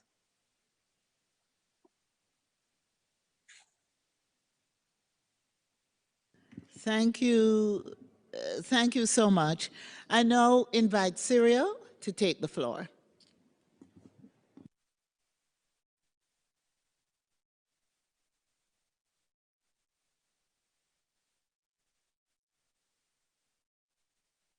Cyril, could you please take the floor? Oui, Or maybe bien. I could move on to Oui, Burke. merci. Merci, Oh. Madame la Présidente. Nous remercions le Forum des ONG pour son rapport et nous soutenons le maintien du point sur le rapport des forums des organisations non gouvernementales dans l'ordre du jour des sessions futures. La République arabe syrienne attire l'attention sur la contribution déterminante des ONG accréditées dans la réponse qu'apportent nos sociétés pour la sauvegarde du patrimoine vivant, spécifiquement dans les situations d'urgence et en temps de crise. Je rappelle l'articulation de la 8e session de l'Assemblée générale des États parties à la Convention de 2003 autour du patrimoine culturel immatériel dans les situations d'urgence qui s'est conclue par l'approbation des principes opérationnels et des modalités de sauvegarde du patrimoine culturel immatériel dans les situations d'urgence.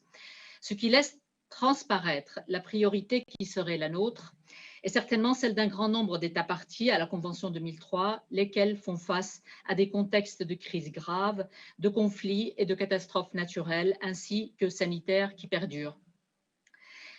Ce qui me permet d'attirer l'attention sur une ONG syrienne qui est le Syria Trust Fund, le Trust syrien pour le développement, qui a apporté une réponse sociétale de la société civile en Syrie et une réponse agile en initiant des mesures d'urgence appropriées en faveur du sauvetage du patrimoine culturel et immatériel syrien. Vous savez, c'est un ONG qui a su mettre en avant l'expertise populaire et le savoir-faire syrien inclusif et traditionnel qui puise sa légitimité dans la richesse et la diversité culturelle ancestrale de la Syrie. Je considère que la présence des ONG avec nous aujourd'hui, leur participation, le reflet du rapport qui a été présenté n'est que la marque d'un nouvel ère qui commence dans ce 21e siècle sous l'impact tragique de la pandémie du Covid-19. Merci, Madame la Présidente. Thank you, Cyril. I will now invite Burkina Faso to take the floor.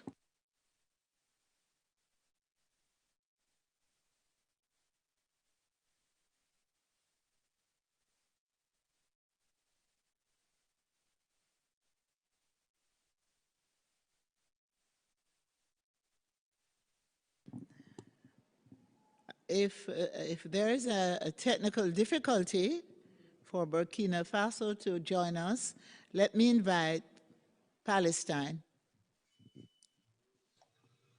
Thank you, Madam Chair. Merci, Madame la Présidente. Je pense que mes collègues qui m'ont précédé ont dit tout ce que je voulais dire, mais au tout début, et ça ne fait pas de mal, de remercier encore une fois le Forum des ONG et d'insister sur l'importance de leur rôle et aussi le soutien pour que ce rapport ne soit pas le premier et le dernier. C'est un premier rapport et nous en réjouissons et nous souhaitons effectivement, comme les autres collègues, que ça reste un point régulier à l'ordre du jour du comité. Vu l'importance du rôle de ce forum et des ONG, et notamment, comme ça a été mentionné avant, dans les cas d'urgence et les cas de conflit armé, bien entendu, et aussi leur rôle en ce qui concerne les langues autochtones. Donc, pour toutes ces raisons, je réitère mes remerciements au Forum des ONG et je leur souhaite tout leur succès et nous souhaitons réentendre et revoir, relire leur rapport à la prochaine session. Thank you, Madam Chair.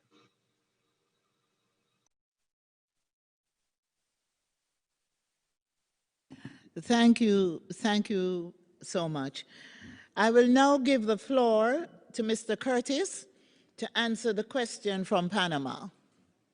Thank you, Madam Chairperson. Indeed, going right to the beginning, there was one question which I understand was in fact directed at the Secretariat. I will answer it to the extent possible. If I understand correctly, the delegate of Panama was asking how we're going to go forward, and particularly in relation to paragraph 6 of the draft decision. And indeed, paragraph 6 of the draft decision takes note of a number of potential roles for the NGO Forum. In order to try to be very brief, some of these we can do through actions of the Secretariat. Some of these will be subject to decisions of the committee, and some may be within the ICH NGO Forum. Very briefly, for example, in terms of capacity building, we are ready to move. We need so-called fuel in the car, so to speak. We need financing, extra budgetary financing. If we are able to secure extra budgetary financing for that purpose, there is no reason we cannot do, as we have done in many occasions, a rollout with our field officers to start implementing capacity building programs for NGOs in the field of intangible cultural heritage. And obviously, it could be interesting to specifically focus that on underrepresented regions. In terms of assuming an enhanced advisory role on somatic issues or the sharing of experiences of good safeguarding practices or follow-up of inscribed elements, all of these have been discussed. You will recall we've had reflections on the role of the NGOs, but these do require some statutory decisions which will have to be made by either the committee or the General Assembly if they are to be formalized roles. I remind you, as was also mentioned this morning by the delegation of Japan, that we are in a process of reflection on the listing mechanisms, including their follow-up. That process we haven't advanced as we wished to this year due to the pandemic, but there's by no means is that process stopping, and we intend to continue as soon as we can. Within that process, there may be discussions about the role of the NGO Forum. For example, follow-up of inscribed elements to the list, follow-up of on elements inscribed on the lists, as well as the sharing of experiences of good safeguarding practices, both which fall under that. In terms of periodic reporting, it is a very interesting concept to have quote-unquote assessments of the periodic reporting, but that obviously will be a decision that will have to go through intergovernmental processes to see if it's to be implemented officially. I could go on, I won't for now, but I would sum up by saying that this is not the first time these issues are on the table. It is the first time they are part of a specific item for the committee. And we are following closely. I would reiterate that we would be very pleased to implement a capacity building program for NGOs, and we would urge states who are so inclined to approach with possible funding, because the limitations there are really financial. Thank you, Madam Chairperson. I hope that has answered the question. Thank you. Thank you, Tim. Let us now move to the draft decision. Please refer to document LHE/20/15.com/6 and its draft decision in paragraph 4. I suggest that we adopt the decision as a whole, as you see it on this screen. Madam President, I'm requesting the floor. Before you go into the decision, please, is Panama requesting the floor? Panama, please go ahead. Thank you, Madam Chair. I appreciate the explanation given by Tim Curtis, because that's exactly our concern with this point 6. We can see the value and the crucial role played by the forum. There's no doubt about it. Our delegation completely supports that idea. But we would like to know if by adopting this decision, are we accepting and adopting a new role for the NGOs? For us, it's very important that the forum could help NGOs from those underrepresented regions like ours in GRULAC. We can see them playing a role as an advisory in terms regarding certain thematic issues. But those issues that deal with the follow-up to inscribe elements, the assessment of periodic reporting is something that we need to look at.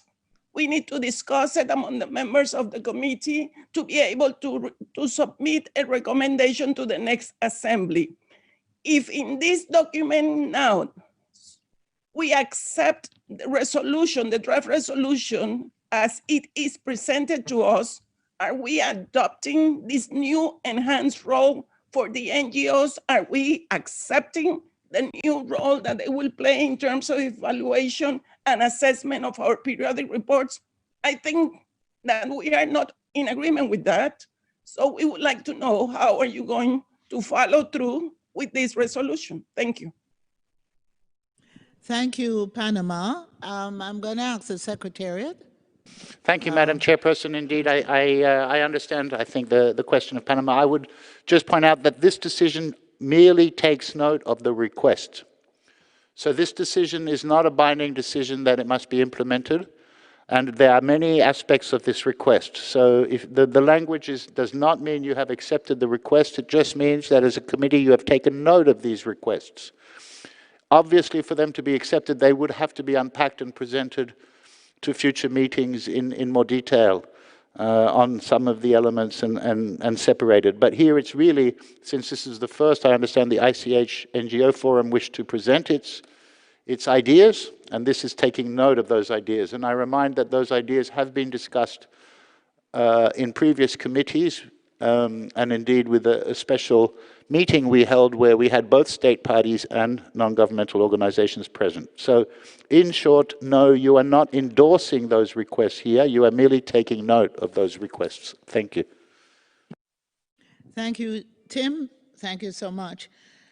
So can we go ahead and adopt the decision as a whole, as seen on the screens? If there are no objections,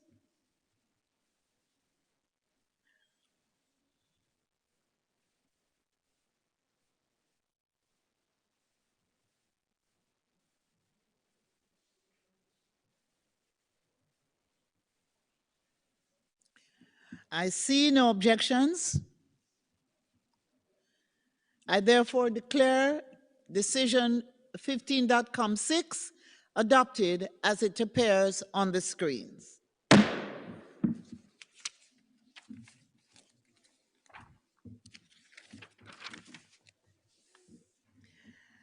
Members, we're running a little behind. I will attempt to take item 7.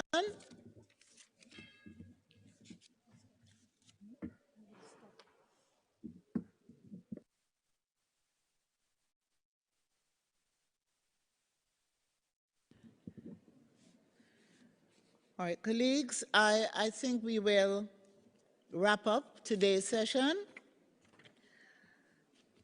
Ladies and gentlemen, we will stop the examination of our agenda items here. But before we finish today's session, I would like to give the floor to the Secretariat for a few practical announcements. Thank you, Madam Chairperson. Just to remind participants that the Bureau will meet for the first time tomorrow at 1 p.m. Paris time. And this meeting will take place on the same Zoom meeting link that you have for this plenary session. This means that those delegates who will arrive in the plenary may witness the Bureau meeting in progress. And we remind you, please be careful to mute all your microphones for the smooth functioning of the meeting. Allow me also to remind you that the Bureau meeting is indeed open to public, but observers cannot take the floor unless without the prior consent of the chairperson, as per Rule 12.4 of the committee's rules. Concerning the election, voting under item 10, the establishment of the evaluation body for the 2021 cycle, will take place, as was mentioned this morning by my colleague Fumiko, at UNESCO headquarters in Paris tomorrow, on Tuesday, 15th of December, from 11 a.m. to 12:30 p.m. Paris time in room 3. For details, I would ask you to please refer to the Inf 1.1 general information document, as well as the email sent by the Secretariat on this matter on December the 10th, 2020. Concerning nominations, which is item 8 of the agenda, a message was sent by the Secretariat to all state parties on 3rd of December. Committee members wishing to discuss or amend specific draft decisions on nominations are invited to inform the Secretariat by tomorrow, Tuesday at 10 a.m. Paris time, please, if you may. Thank you, Madam Chairperson. Thank you, Tim. With that said, I would like to remind you that we will start the main session promptly at 1:30 p.m.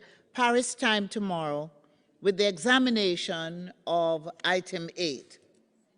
Of item 7. We have many nominations to go through, so it is very important to be on time.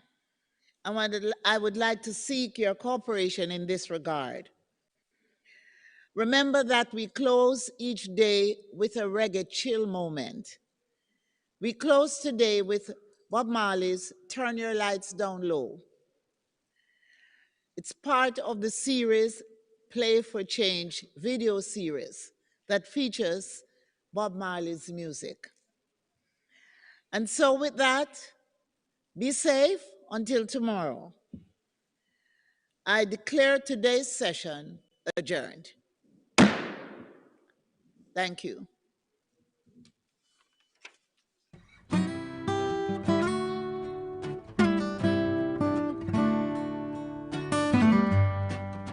Turn your light down low and pull your window curtain.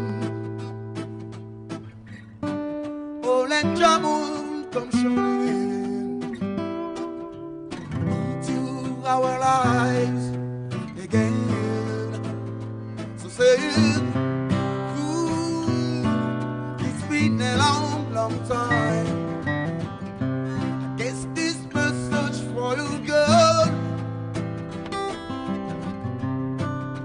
But it seems I was never on time. Still I wanna get through to God on time, on time. Oh, I wanna give you some love. I wanna give you some good, good loving. So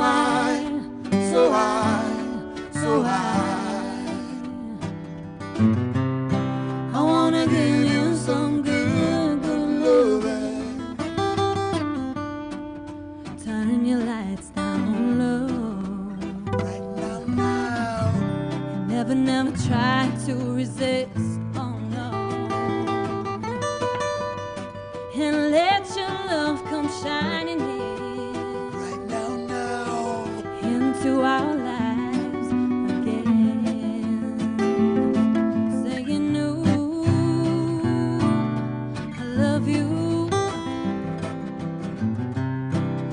I want you to know right now, yeah. Ooh, I love you.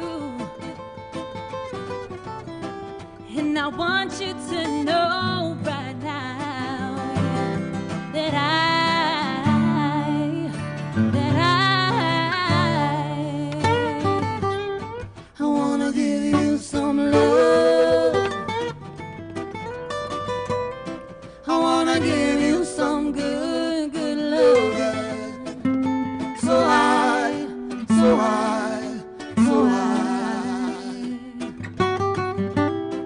wanna give you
going, going.